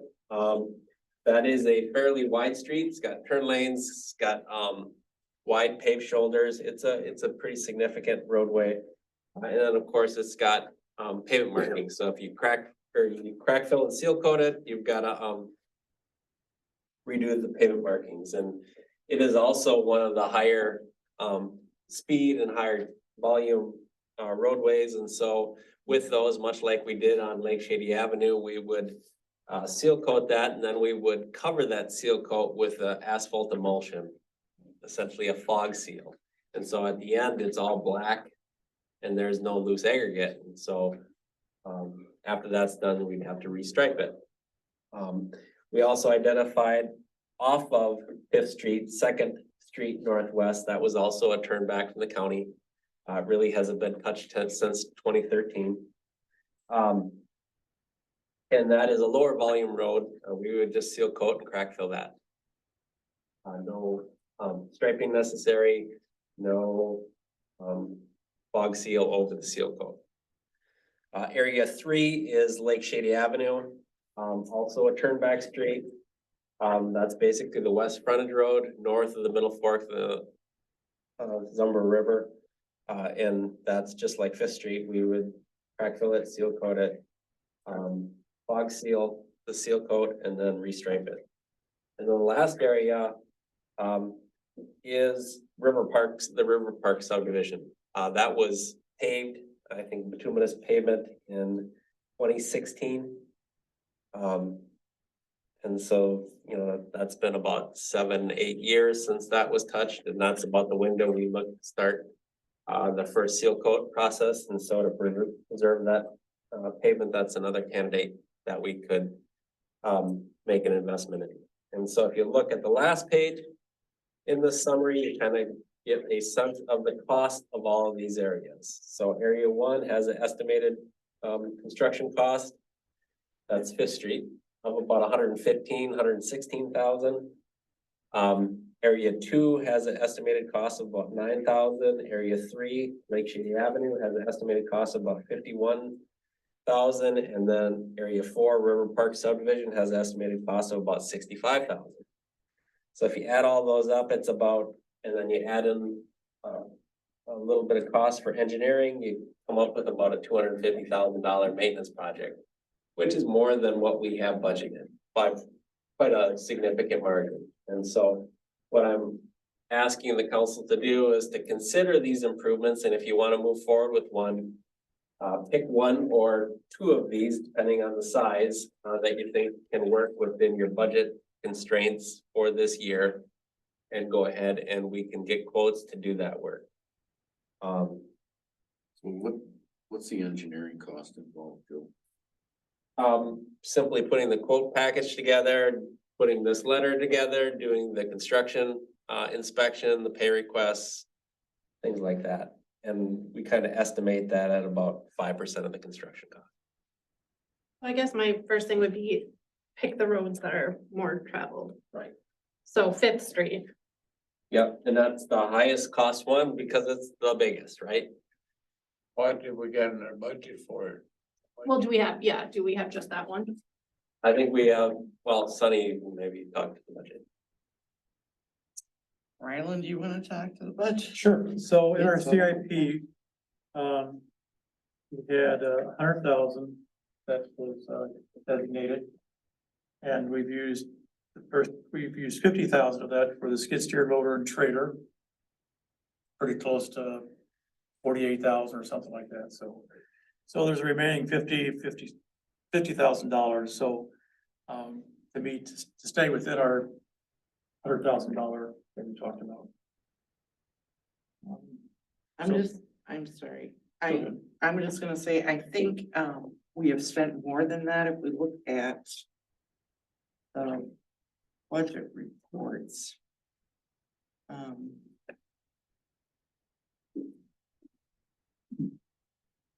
We may not have that in here. But I think the trailer, correct me if I'm wrong, Kane, but I think the trailer and the skid steer were like, we were pushing over 50. It was, Just under 50. what else did you buy then that put it? Because I'm remembering 64,000 spent thus far.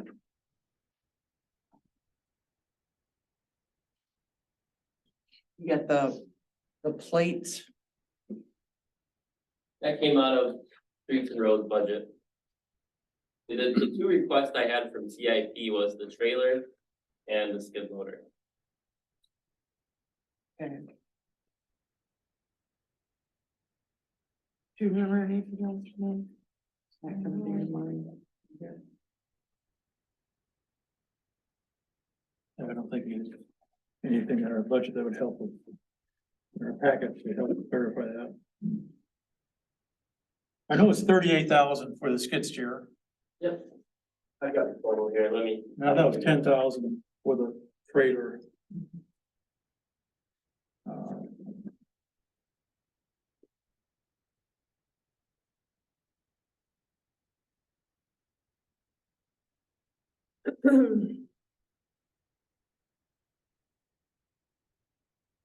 Absolute trailer was 10,321.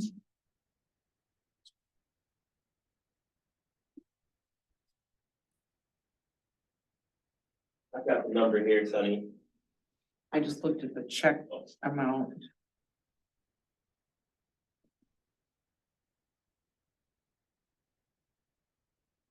And who was the vendor and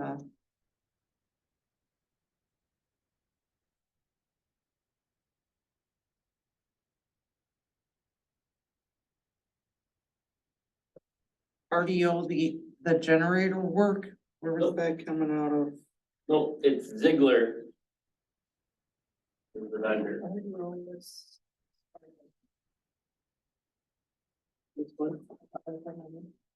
Okay.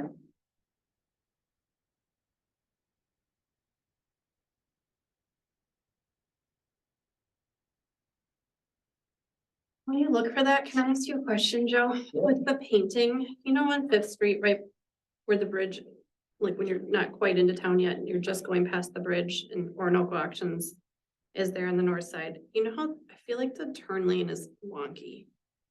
And it goes from, do you know what I'm saying, Carl? It goes from, like, you have to move to keep going straight instead of moving to turn. You move to keep going straight. And in the winter, I have seen people keep going straight and then they're almost, their head on, That per head, it's very super bad. backwards. On the west side or east side, on the east side? We're on the east side. You guys all know what I'm talking about. It's just not, You're it's coming from backwards Pine to what it Island? should be. And you think you're coming straight ahead? You know, once you gotta get over in the right lane or you're gonna hit head on the Yep. other car. So to turn, you go straight. To continue to go straight, you have to turn. You have to get out of that lane. If the people coming the other way, Yep. you're gonna hit them head on. if you- So is that something that we, now that it's our street, it's not the county, we can fix that? We can redo that? Could we do that? I think it's a dangerous, I've been following a car before who clearly didn't know Yes. the situation and they kept going straight until another car was coming and they had to go. Yeah, it was weird. Yeah, I would just have somebody from the traffic team take a look at the geometrics and make sure that it, you know, there are standards that it does need to meet, and Okay. Yeah, who knows? Maybe there's something. maybe because there's a they're good just- reason for it, but maybe there's Maybe. not. Maybe, yeah. I'm So, sorry, yeah. for some numbers. Where's this at again? Yeah. So right in front of online auctions. So if you're heading into Orinoco and you're Yes. going past online auctions, you have to move over to go straight. Because the turn lane, coming from Pine Island, coming from the north or whatever, you have to move over to keep going straight. Yes, okay, I'm Instead of- with you now. Yeah, okay. The striping. Yeah, so I mean, that, I guess that's one of the bigger reasons too for doing this road first, because of just that simple.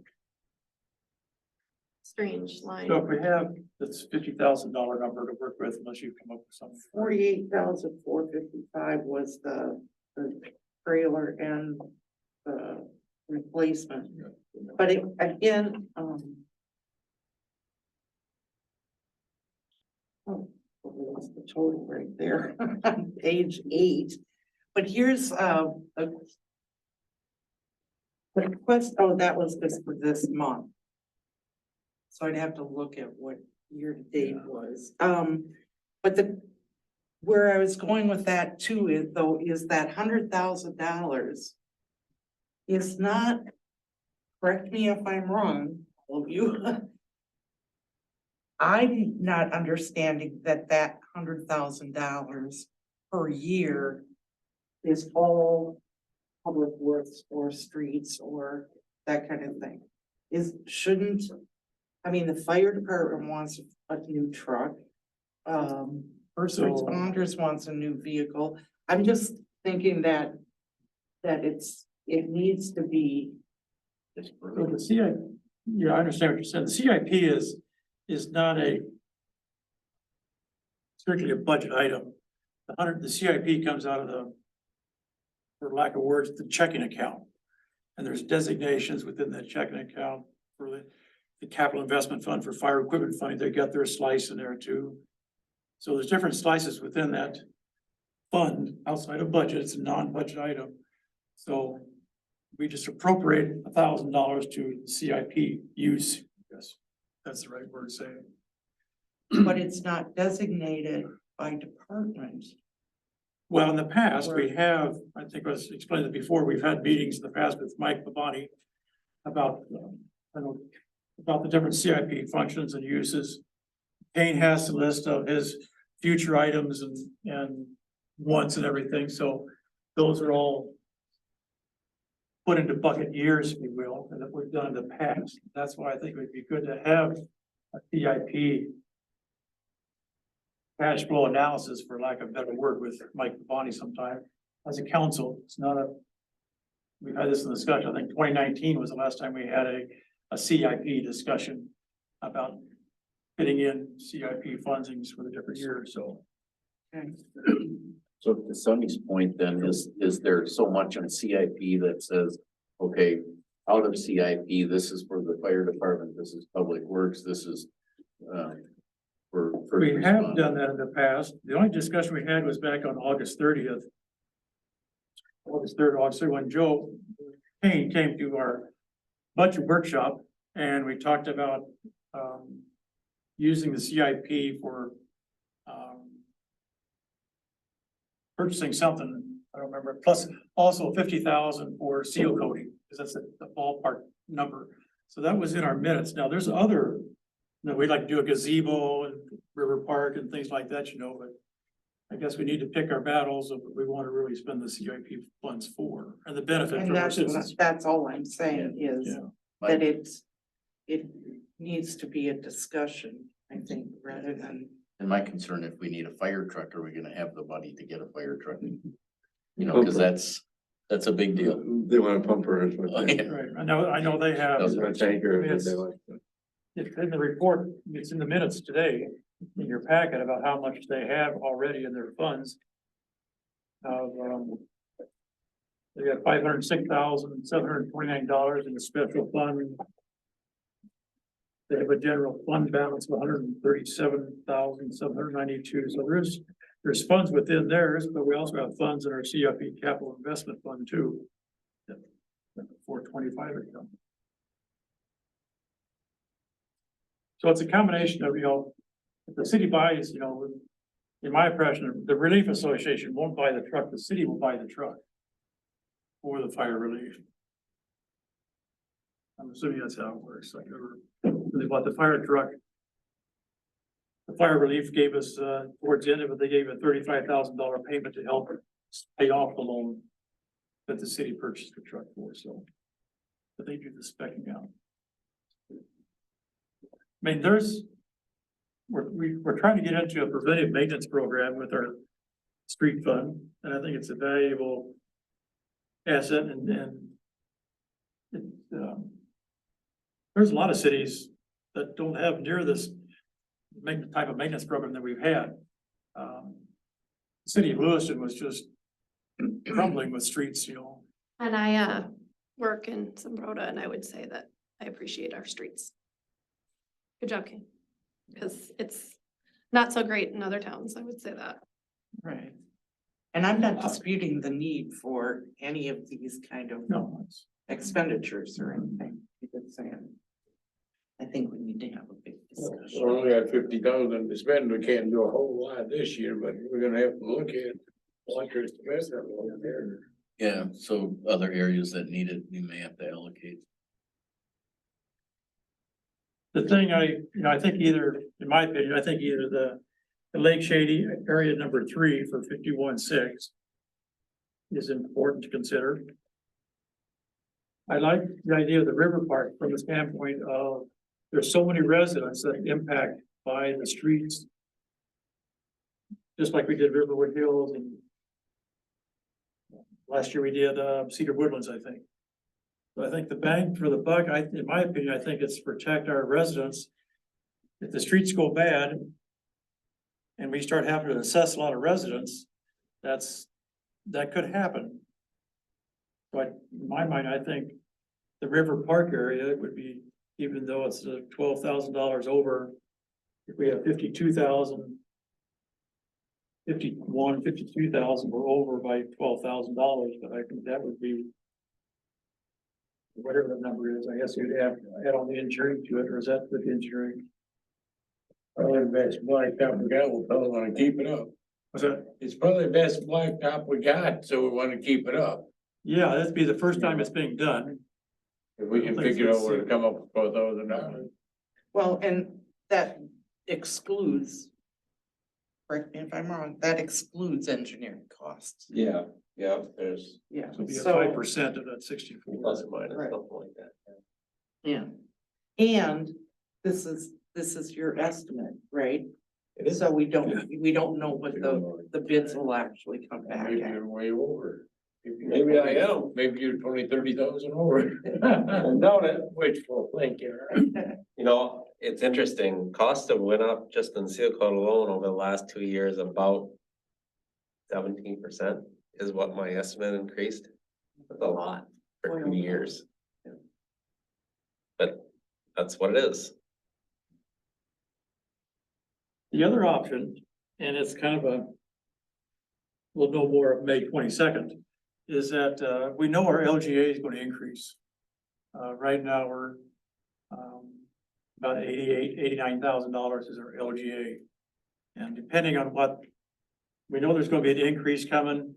There's also some city to the payment or some payments to the city coming as well from the legislators, and I don't know what that number is, but if the legislators approve increasing $100 million to LGA, I know in the spreadsheet for that dollar figure, our LGA would go like to 174,000 or something.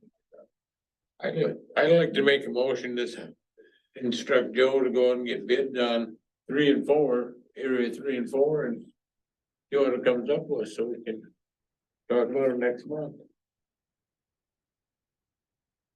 You know, we probably can't do both of them, but Okay, that's what I was gonna ask. find out which one we can do. You made a motion, King? The only thing I would say to that, I can certainly do that, I can do that. I would probably have to tell the contractor that you're not gonna award them both.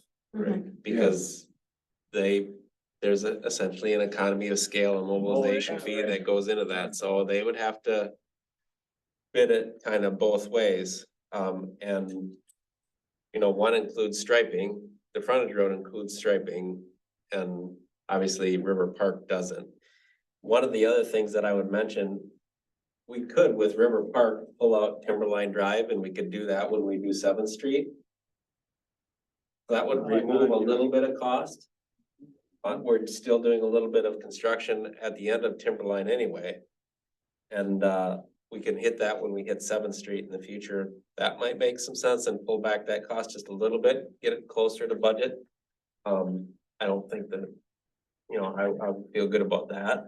Timberline's newer than River Park, The same is it thing. the same time? It's just that we're, right down on the valley of Timberline, there's some sewer and construction that has to happen there anyway. Not that it really should impact a lot of road, but it will a little bit, and we have the rest of Seventh Street to do. Seventh Street and Timberline are really the same road. It's just they're different ages. And so when we come in to do Seventh Street, we could just do Timberline too, and That's a good point. It doesn't go up to Second Avenue. no, it doesn't. It's just, that was not part of the subdivision, right? So that would feel $5,000 out of it or whatever. It's something. Something I think it's a good suggestion. So Carl, would you wanna accept a friendly amendment to exclude Timberline Drive from Yeah. our number 3 or 4? Sounds good to me, we'll include Timberline Drive southeast. And then. And you wanna get quotes on area 3 and 4, right? Isn't that what they are? Okay, we might only do one, so don't put them together, Yeah, I'll make sure that that's clear that they don't put them together. put them together. We reserve a lot of rights when we do those therapies. You can, you just gotta be fair with people, they gotta understand what we're gonna do and that's fine. I'm sure they won't have a problem with it as long as they know, We might hit a lottery and we'll do both. but maybe. Any other comments? I think it was a motion that I made. Oh, is there a second that needs to be done on his motion? So Joe, I do have one question. So the other end of West Center, when was that seal coated last? The other end of West Center. From like 12th? Oh. I don't have my file here, so I can't tell you. Should look at it, 'cause I know there's a hole that needs to be patched. Like just past my driveway, right in the middle of the road. It made me wonder, when was it seal coated last? Cause I don't. that's what, 10 years out? For water and sewer? Way out, yeah. We still have to take care of that. One thing I will ask too, on this subject, when you guys have a streets and roads meeting, please don't do it at 9 o'clock in the morning. I'm not available. We normally do them in the afternoon. We had in the past. I'd appreciate it because I'm be there. I'll try to make 3 o'clock even, so you can get off work in time. Any other comments? Seeing none, all those in favor, signify by saying aye. Aye. Opposed? That's approved. Moving on to, personnel communications, item K. FYI on a staffing update. You met our new hire. You met Mary, our new Yes. hire, so, it's her second week. Must be, cause I met her last week. Third week. Oh. Yeah. Yeah. So, thrilled to have her on board, but training takes time too, so. It'll come.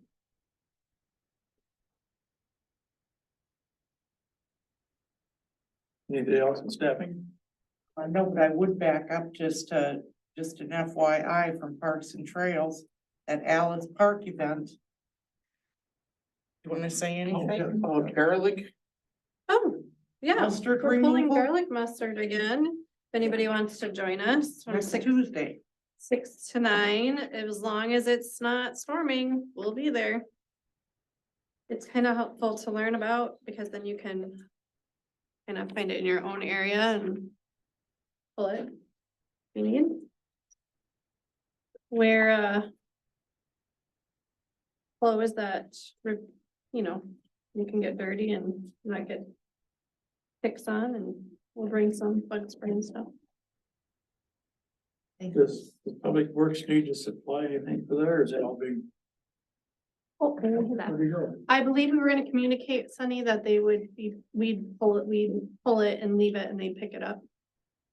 Yep, cause it's way easier to let it dry. Just a day though, not very long, otherwise it'll. spread. Excellent. Just another, just FYI, on planning and zoning, there's a building permit that was in on your table tonight with the status of year to date through April 13th.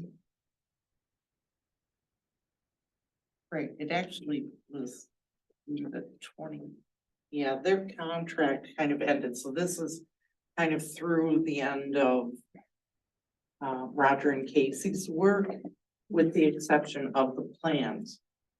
The wastewater treatment facility still is Okay. under their purview. But you can see, we had a new construction permit pulled. So. Yeah, that's good.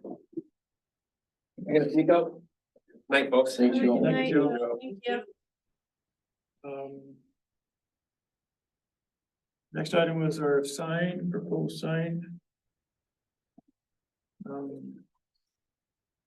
So in your, on your desk was a quote. We talked about this in April. And we wanted to get a little more balanced of both approaches from the two different sign companies, La Crosse and Alaska and Shad Tracy. And both of them are freestanding, if you will, with posts.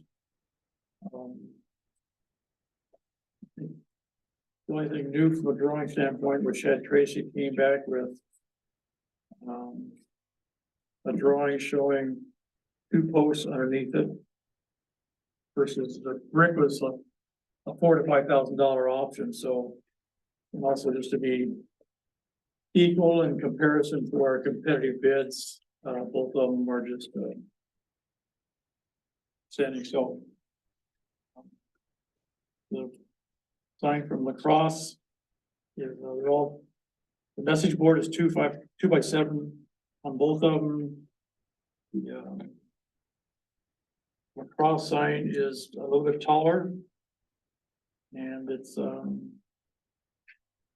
they have the city of Orinoco, but that trademark of O is very subject to changing or just being an O and nothing, no related, branding type of mark. So The message board part of it is taller, or the I'm sorry, message board part of the, what's red is the electronic message. 2 foot by 7 foot. so that's the same for each of them? Yes, Okay. yes, that was. This one here is La Crosse is from Dactronics, and which is a supplier of panels. Same thing with Shad Tracy is offered by Watchfire. Both of them are good quality of electronic panels, just that they were quoted with two different sources, so. Yeah. The Shad Tracy one is, again, the 2 foot by 7 foot message board. It's a little bit shorter, not quite as tall. But, Is that just because we didn't tell them what the height should be, or? no, it was, that was their prerogative to identify what. You can see profiles of 6 foot characters behind each sign.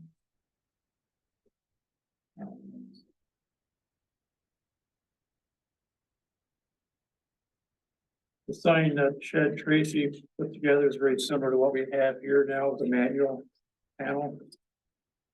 pretty close to being the same height.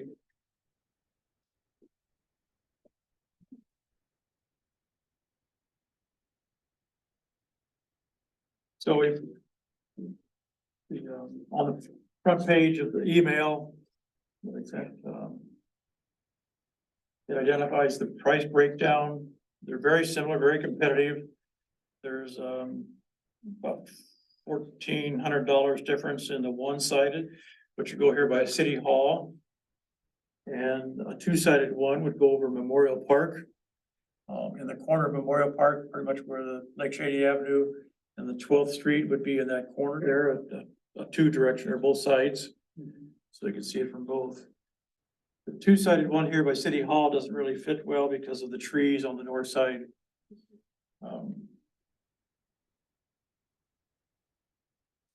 Both of them have the same type of color display. 16mm pixels, that's the size of the pixel. If we were to go to a more definitive, smaller, more detailed, it was about a 20% increase, which is kind of the industry standard, going from a 16 to a 10 pixel still. So in terms of size, La Crosse's sign is bigger. It is a little bit bigger, yeah, a bit taller. The resolution, everything is the same, or are you saying that is? It's the same. That was all part of the spec, was a 16 pixel. I think from a distance, that's gonna be fine with a 16, because Yeah, you're that gonna be was- driving and you're gonna figure you're not gonna be that close to it that. The 2 foot by 7 is very similar to on Elton Hills. The Rochester Lutheran School. Electronic board on Elton Hills, that's a 2 foot by 7 foot. Okay. So it would have the color it has, you can put in, you could, it'd be Wi-Fi available, just punch in the computer and. Not sure how it works, but it goes through Wi-Fi, there's a receptor on each of the boards. And you can change the message, you can add color graphics, Easter bunny, Santa Claus, moving message board. So We're the same size as Grace Luther too. So you have to be just within vicinity of You can the use this- sign to be able Use the cellular service, I guess. Oh, to program it. Oh, to program it. I mean, so I like, think you probably would do it from here or whatever else. I don't think you have to be close by to it. you do it So- here, right, but yeah. on the other side. Yeah. I think probably. Well, if it, you said it has a cell service? I'm assuming it's a cell service because like the one over on Liverpool. It's a tutorial, you do the Wi-Fi on your computer and you upload it and then it downloads it, I guess, on the sign. With the receiver on the sign. Yeah. So we can do it from anywhere. Right? Right? You can probably do it from anywhere then. Yeah, Yeah, you can do it from anywhere, yeah. I don't know. I like the idea of getting a bigger sign. If we're only looking at $1,400 difference, when we get a bigger sign. And I'm not quite understanding why. What the difference in height is. They get to choose that part for us or, That wasn't a spec. oh, it wasn't. It wasn't a spec given to them. That was their, Oh, so, They chose to go they smaller. chose to go higher, yeah. They knew, I give them a sign, the size of what we have here, that's what Shad Tracy did. John, Shad Tracy, and but La Crosse decided to go to the taller. But the actual signage that we're reading is the same. Same, yes. And currently, it would be the same as what we have here. It's very similar. This one's, didn't bring it with me, but the sign here is like 4 by 8. So this one was like, this one would be like 7, I think it's. This one is 8 feet on the across the width on the cross, and the other one is, I think, 7 foot something.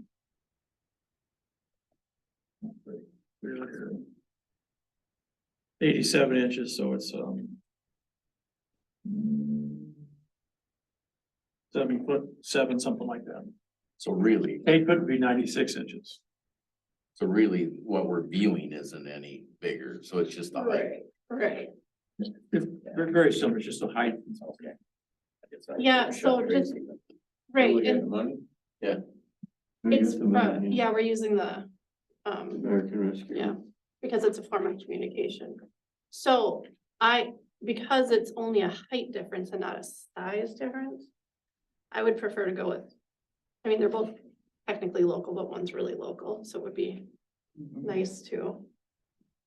Well, So I did, so the watch, no, excuse me, the Detronics is, it's a very popular one too, that's what lacrosse uses. Chad Tracy, when I talked to them, I asked them about Detronics versus the Watchfire. They've used both, it could have been quoted with both, but their experience was that they've had better performance and a working relationship with the Watchfire. And that's why they use Watchfire on the quote, so. The quality is no different. Well, it might be reliability. Probably. Yeah. No, I mean, in terms of what we're viewing. Pixels and stuff, right? Yeah, the Yeah, pixels are everything same is thing, like. yeah. It is $1,500 or whatever that number is.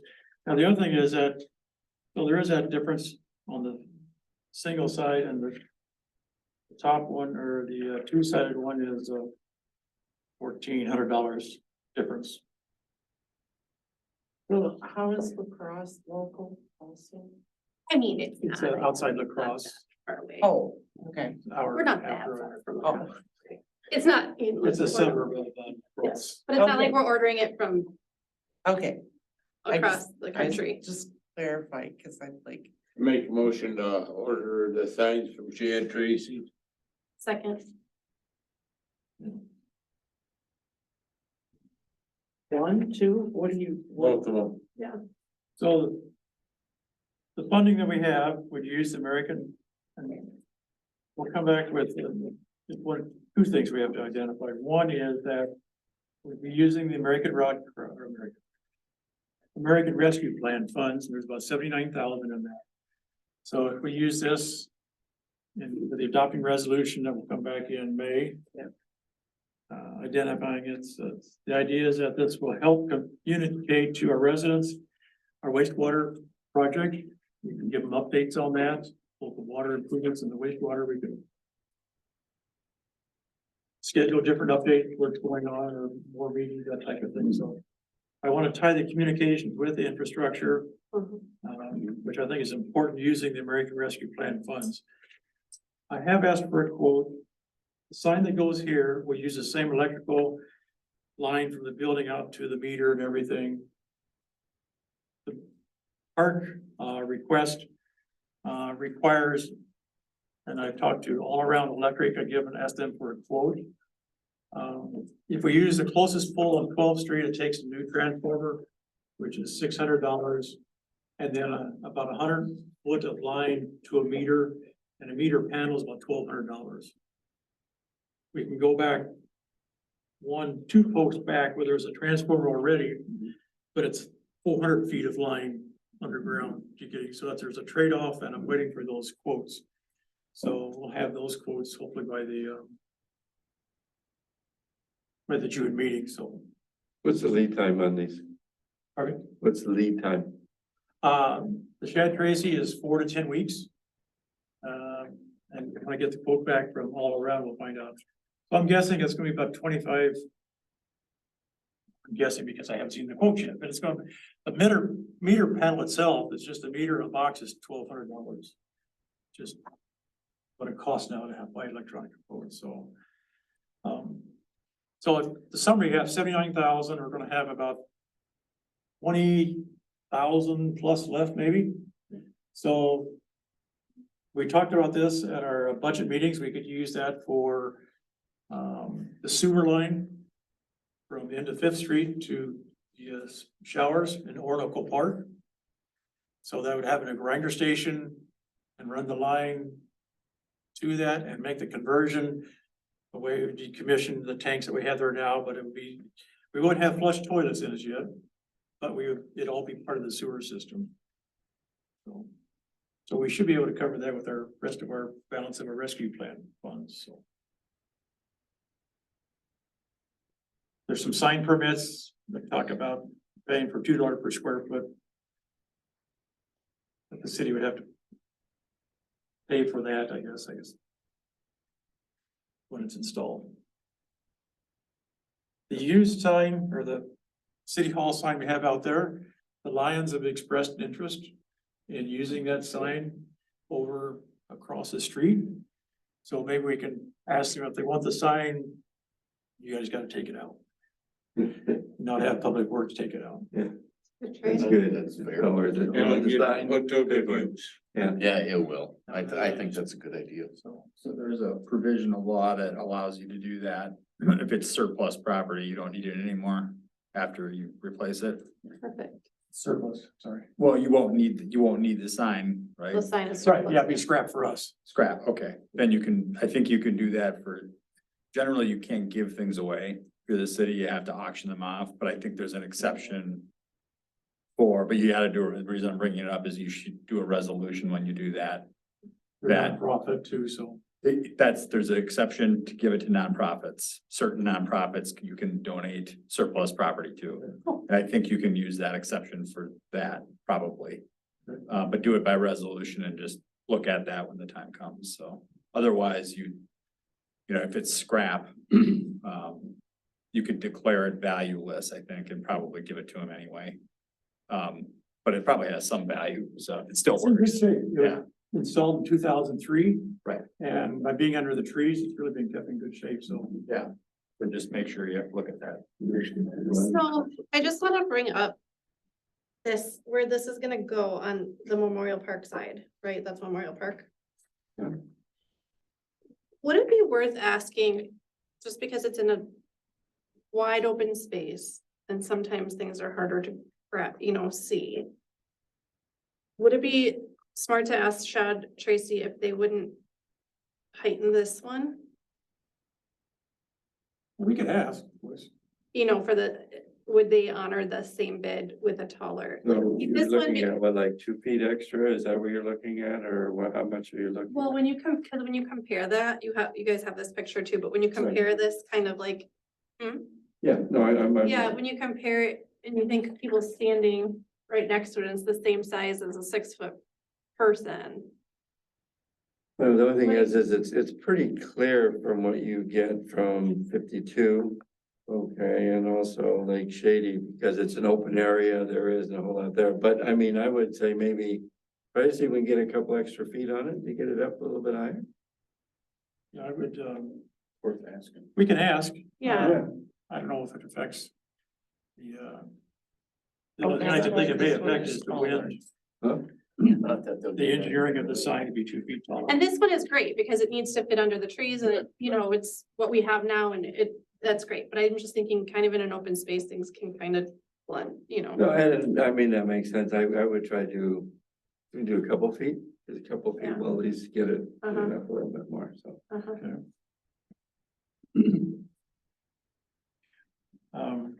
Do I need to Okay. ask you to make a friendly amendment to that? Yeah, I'll, definitely ask Tom if we got to do that. You want me to come back to the council? With a response or email, I can do that too. All right. Oh. Correct me if I'm wrong, but we have a motion to approve for ordering both of them Mhm. from Shad Tracy. With subject to a friendly amendment asking for the, Additional 200, but okay. 2 feet, should be, yeah. okay. And then we didn't take vote yet. right? No, not yet. Okay, But thanks for reading the motion. okay. You're welcome. All right, all in favor? Aye. Signify by saying aye. Opposed? It's approved. So we'll get that going. To be paid from American, yes. I think they asked 50% down, whatever, it's in the 75, I Is it said. 75? Yeah.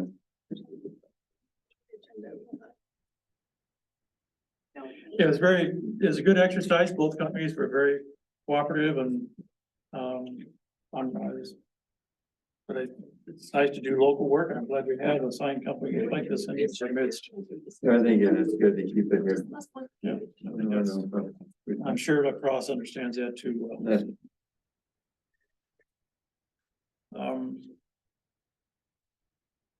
Okay, unfinished business.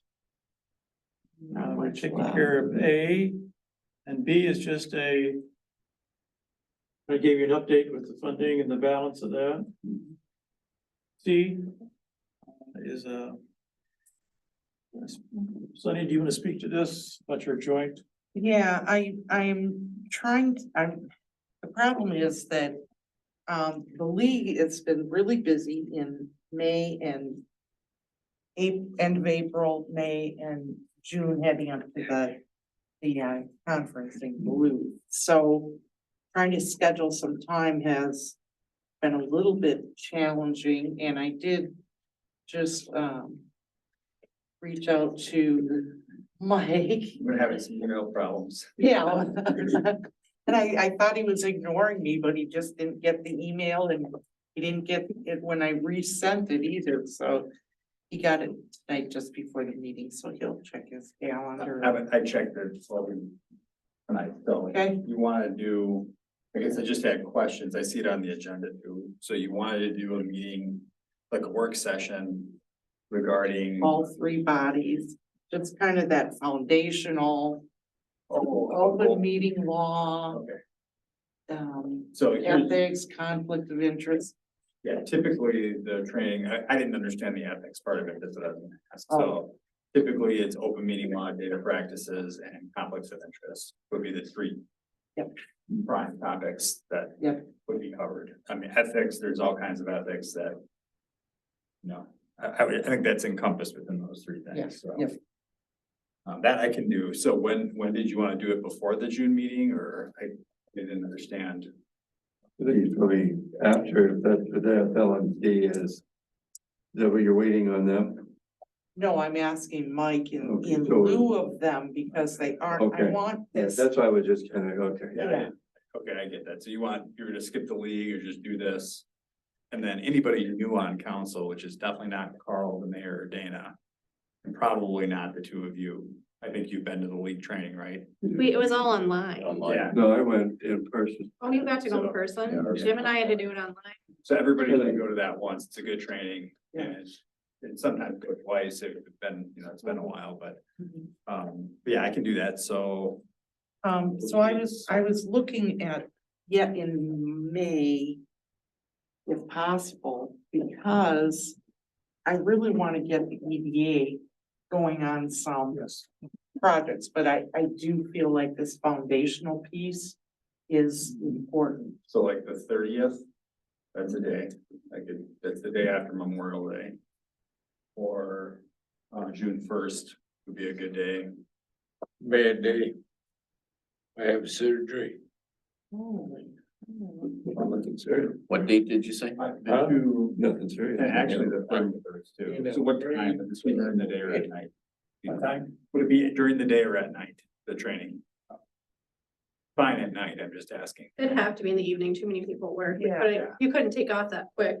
Yeah, I'm for that, that's fine, so the 31st would work too, that's a Wednesday Of May? of May, the 30th. 30th of May. 31st, Yeah, June surgery 1st, too. we have a gold rush meeting first, Okay, the 30th, 6:30, so. 30th, would that work? Tuesday, the 30th would work, Monday is That's Memorial Day, Wednesday. Oh, wait. so that wouldn't work. And Yeah, then, and if you really wanna do it in May, there's not a lot of days, so. Yeah. The prior week, I could probably, which is next week. Right. Well, we've got a couple open houses, Monday, Tuesday and Wednesday. Unless we have Memorial. And it's coming to Memorial after that, so I think it's, It's tight, I could do the 24th, I can do the 30th, that's it. which is. I can't do the 24th. I've got to go through. It sounds like everyone's good on the 30th. Yeah, Tuesday, the 30th, day after Memorial Day. sure. I would Well, put Carl- an email out to our Carl said he PDA wasn't, members right? and P and Z. You're not available that day? Yeah, no, I'm available. I'm not the 31st or first. Oh, I see. You okay on the 30th? What time then? You know, your Minnesota City's coming down or? On the 30th, Yeah, the 30th. No, he's gonna run it. Instead of Mike's gonna do it. just a minute. So we're talking about the 30th, is Right. that okay? Yeah. I can do that day. 6:30? I'm really busy, but I can do that. That's a good day, actually. 6:30 is fine. So we'll have the two workshop items plus this one, or just the LMC only, Mike? Well, I'm gonna do my own training because I'm not the LMC, but I will cover 3 topics: data practices, the open meeting law, and conflicts of interest, which I've done before. It's been a while. COVID stopped that kind of stuff, but I've done it before. If we're going to do a workshop, I would see if we can do it an hour before. Or before, you gonna do it 5:30? Or before what? The 6:30 meeting. Before. the How long is it gonna 6:30 take you to teach us? Depends how smart the students are. Joking. I give these lectures, people fall asleep, I see it. So obviously, no, I think. You just gotta bring treats, that's all. Treats, right, I'll bring some Kit Kats. No, I think like, I would do it like a 30-minute presentation, and then you could ask questions for like 30 minutes, so maybe an hour. I think scheduling it for an hour, I mean, Okay. we're not gonna cover everything anyway, it's just kind of hitting the highlights and kind of allowing you to ask questions. And usually I mean, in the past, I've done a PowerPoint, presentation, so.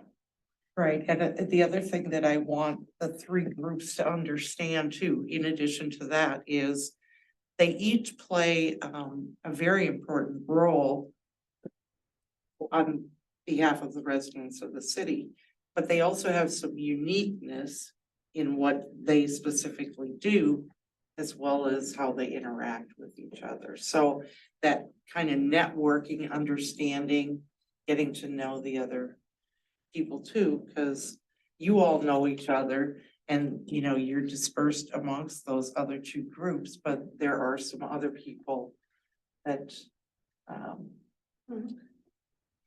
we're bringing the city together, right? We want east and west to mesh. We want everybody to, so that's kind of the goal too. So, Sonia, you're saying that the EDA members and the city council and the planning commission would all be at this? Yes, And so then you'd have to notice, all 3 should be noticed as a meeting. Is that yes, right? Okay. Okay, I mean, those laws apply to all of them, right. so. And That's, that's part of the open meeting law too, you know, understanding those postings, like, and not talking. Yeah. That's one.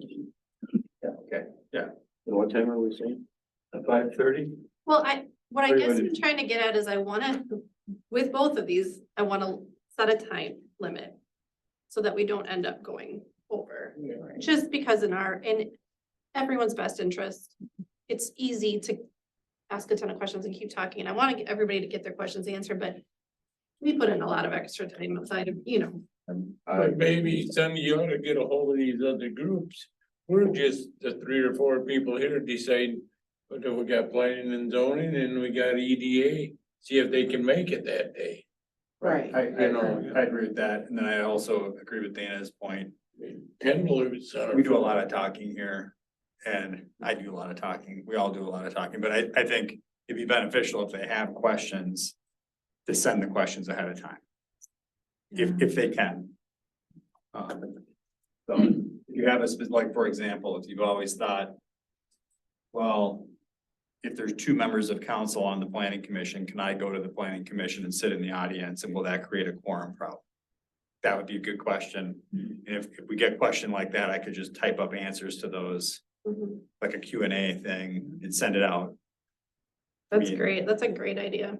Something like that, or we could do it after too. I could do this, we could take as many questions as we can in 1 hour total. Yeah. And then any further questions just have to be done in writing, whatever, but I agree with Dana, I mean, we're at 9:15 tonight, 9:10. So I guess I don't care which one comes first that night, I just want there to be a end time to both of them.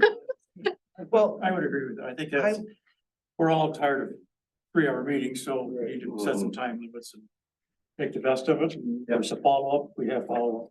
Right. see, I I want to thought make you sure were we're suggesting, talking about the giving your presentation about the LMC, or training, I should say. But then these other 2 workshop items, we're gonna cover those 2. Well, that's With what I a was time period? suggesting, What if, she's saying is an hour for my thing, Yes. cut off hard hour. And then hard an stop. hour, and then an hour for that. And I do, cause I don't wanna come on another night, I don't either.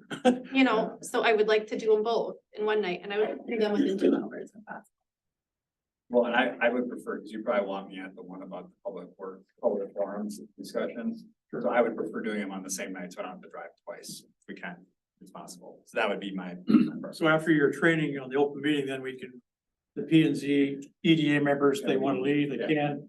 They want to listen, it's an open meeting, of course. I say we put a time limit. on both. 5:30. Do you wanna start earlier, or do you wanna do our regular 6:30 end? Could do As long as six. you got a time limit at the end of it, so. I'd say that's a good. 5:30 to 8 for everything. That sounds okay. It's just 2.5 Because it does, when Like the people, first hour for when we you. cut off a time, it's, don't get started right away, cause people filter out and talk. Do you know what I mean? So that is tricky, so that would make sense. So Yeah. it's 5:30 to 8 then, is that the decision? Okay, well, I'm eight or I- how about 2.5? Or 6 to If it 8? agrees with everybody else, Yeah, EDA, hours should P be and Z, who can 5:30 attend? to 7:30. Well, Yeah, the I other, would say 5:30 the to other 7:30. thing I would 2 like hours. to do, the other thing I would like to do is if you wanna do this council workshop, the joint session, and then I'd like a short EDA, official EDA Really? meeting to kind of, just in terms of deciding what the best, as a group, what day, time do you wanna meet? I mean, That makes that's sense. really, Then we need to flip those around. Then we need to do the workshop first. isn't that what I said? Workshop? Then Joint joint meeting? session. No, and sorry, then Join EDA. first. no, joint second. You're right. Got it. Workshop, joint. You're trying to confuse. I me. am. Like I'm 2.5 hours. Yeah, What's that? 5:30, 5:30 to 7:30 or? Yeah, well, Well, if we're gonna add the EDA thing, we probably have to do it. Okay, yeah. So 5:30 to 6:30 for the workshop, council workshop, That's 2.5. 6:30 to 7:30. Age, right? Training. And then say 7:30 to 8. So then basically the EDA people have to sit there for the hour. They will, they'll learn. Oh, well, No, they're gonna be a part of the they're gonna be meeting. the joint, they're gonna be Yeah. training. We're gonna do. But that's the first hour, then the No, second. No, Oh, the workshop first. got it. Got it. I don't know why this is so I got confusing. it. I got it. I'm sorry. No, And the you're not. the EDA one thing that's is confused. really just when you wanna have your Yeah. meetings, right? yeah, It's just that's, Discussion. Getting a Sonny, can discussion you on get ahold of that. everybody tomorrow, then let us know. when I relooked at what everybody on the EDA had proposed, good days, bad days, or whatever, it was Tuesdays and Thursdays. Or only a couple of people have really specified, everybody else indicated that they were open to whatever. So, Okay, sounds good. So I don't mean to belabor the point here, so 5:30 to 6:30 is Mike. no, Workshop. council workshop for those topics. The topics on the agenda for Yeah, from okay. tonight's meeting that we're taking off. We switched there someplace along the line. Okay. And I'm gonna come for that, Sonny, too. You are, because you're, But then I'm gonna leave for the All last right, hour. I'm with you. oh, yeah. Yeah, okay. 5:30, 6:30, I don't and then 6:30. Missed You that. got it. Yeah. I'll Okay. send you all a memo.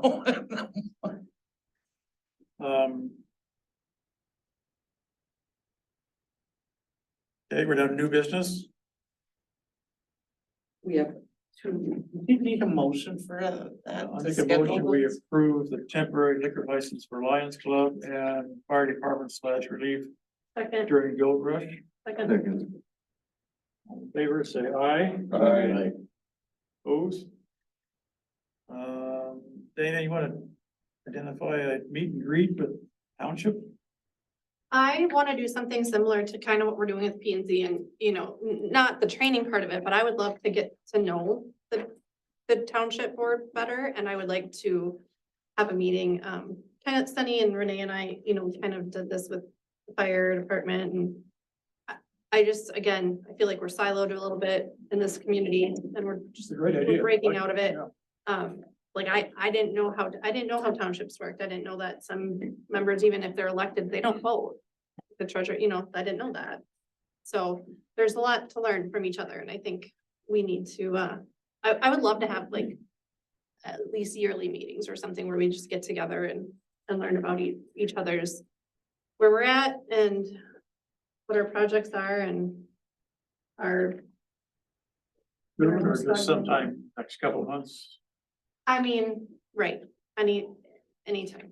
There's nothing pressing. It's just that the more we come together as a full community, the better we'll all be. You know, so they meet on the second Monday at 5:30. It's when the township meets, so,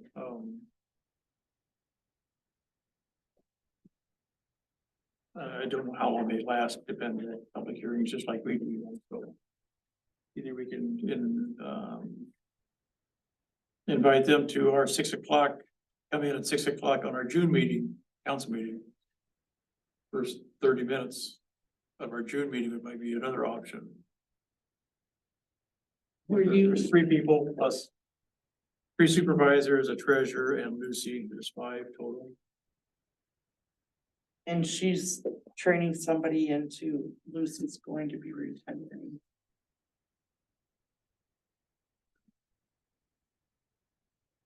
Were Well, you why thinking did you- just council and township leadership, or were you thinking broader than that? No, I was thinking mostly the leadership Okay. and just, Yeah, because we want to be good partners, right? 'Cause Right, We have that right. orderly annexation. right, exactly, and I mean, and we could even send out things like, what do you wanna ask us, and what do you want, you know what I mean, like before we have the meeting. Give us some updates on your projects and and we can do the same, and I know some people, I know some of the township, or some of the people on the board really, really well, and I don't know some at all, so. I would like to know everybody. I think it'd be good to have like a 30-minute introductory meeting. And if it develops into something different quarterly or something like that, I think that would be, have them give us their input, of what they'd like to see out of it too. I don't think it needs to be monthly, but quarterly might be. a No, good touch base. I agree. I mean, anything's better than what we're doing now, which is nothing, so. So do you Talk to want to Lucy. do that June? Yeah, half hour let's call before for that our- and see if they're agreeable Okay. to that. Okay. Make a motion, we approve the consent agenda. Second.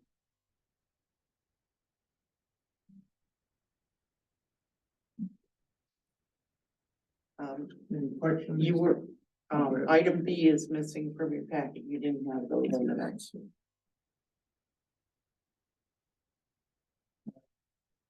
Ready to adjourn? All in favor of consent agenda, signify by saying aye. Aye. Approved? Yes. Adjourn. Make a motion to adjourn. Second. Sure, set 9:17. All in favor, signify by saying aye. Aye. Aye. Opposed, it's approved. Excellent, a full Hey, Brian. hour Got a quick earlier question than. for you. Yeah. Okay, on Gold Rush Yes. or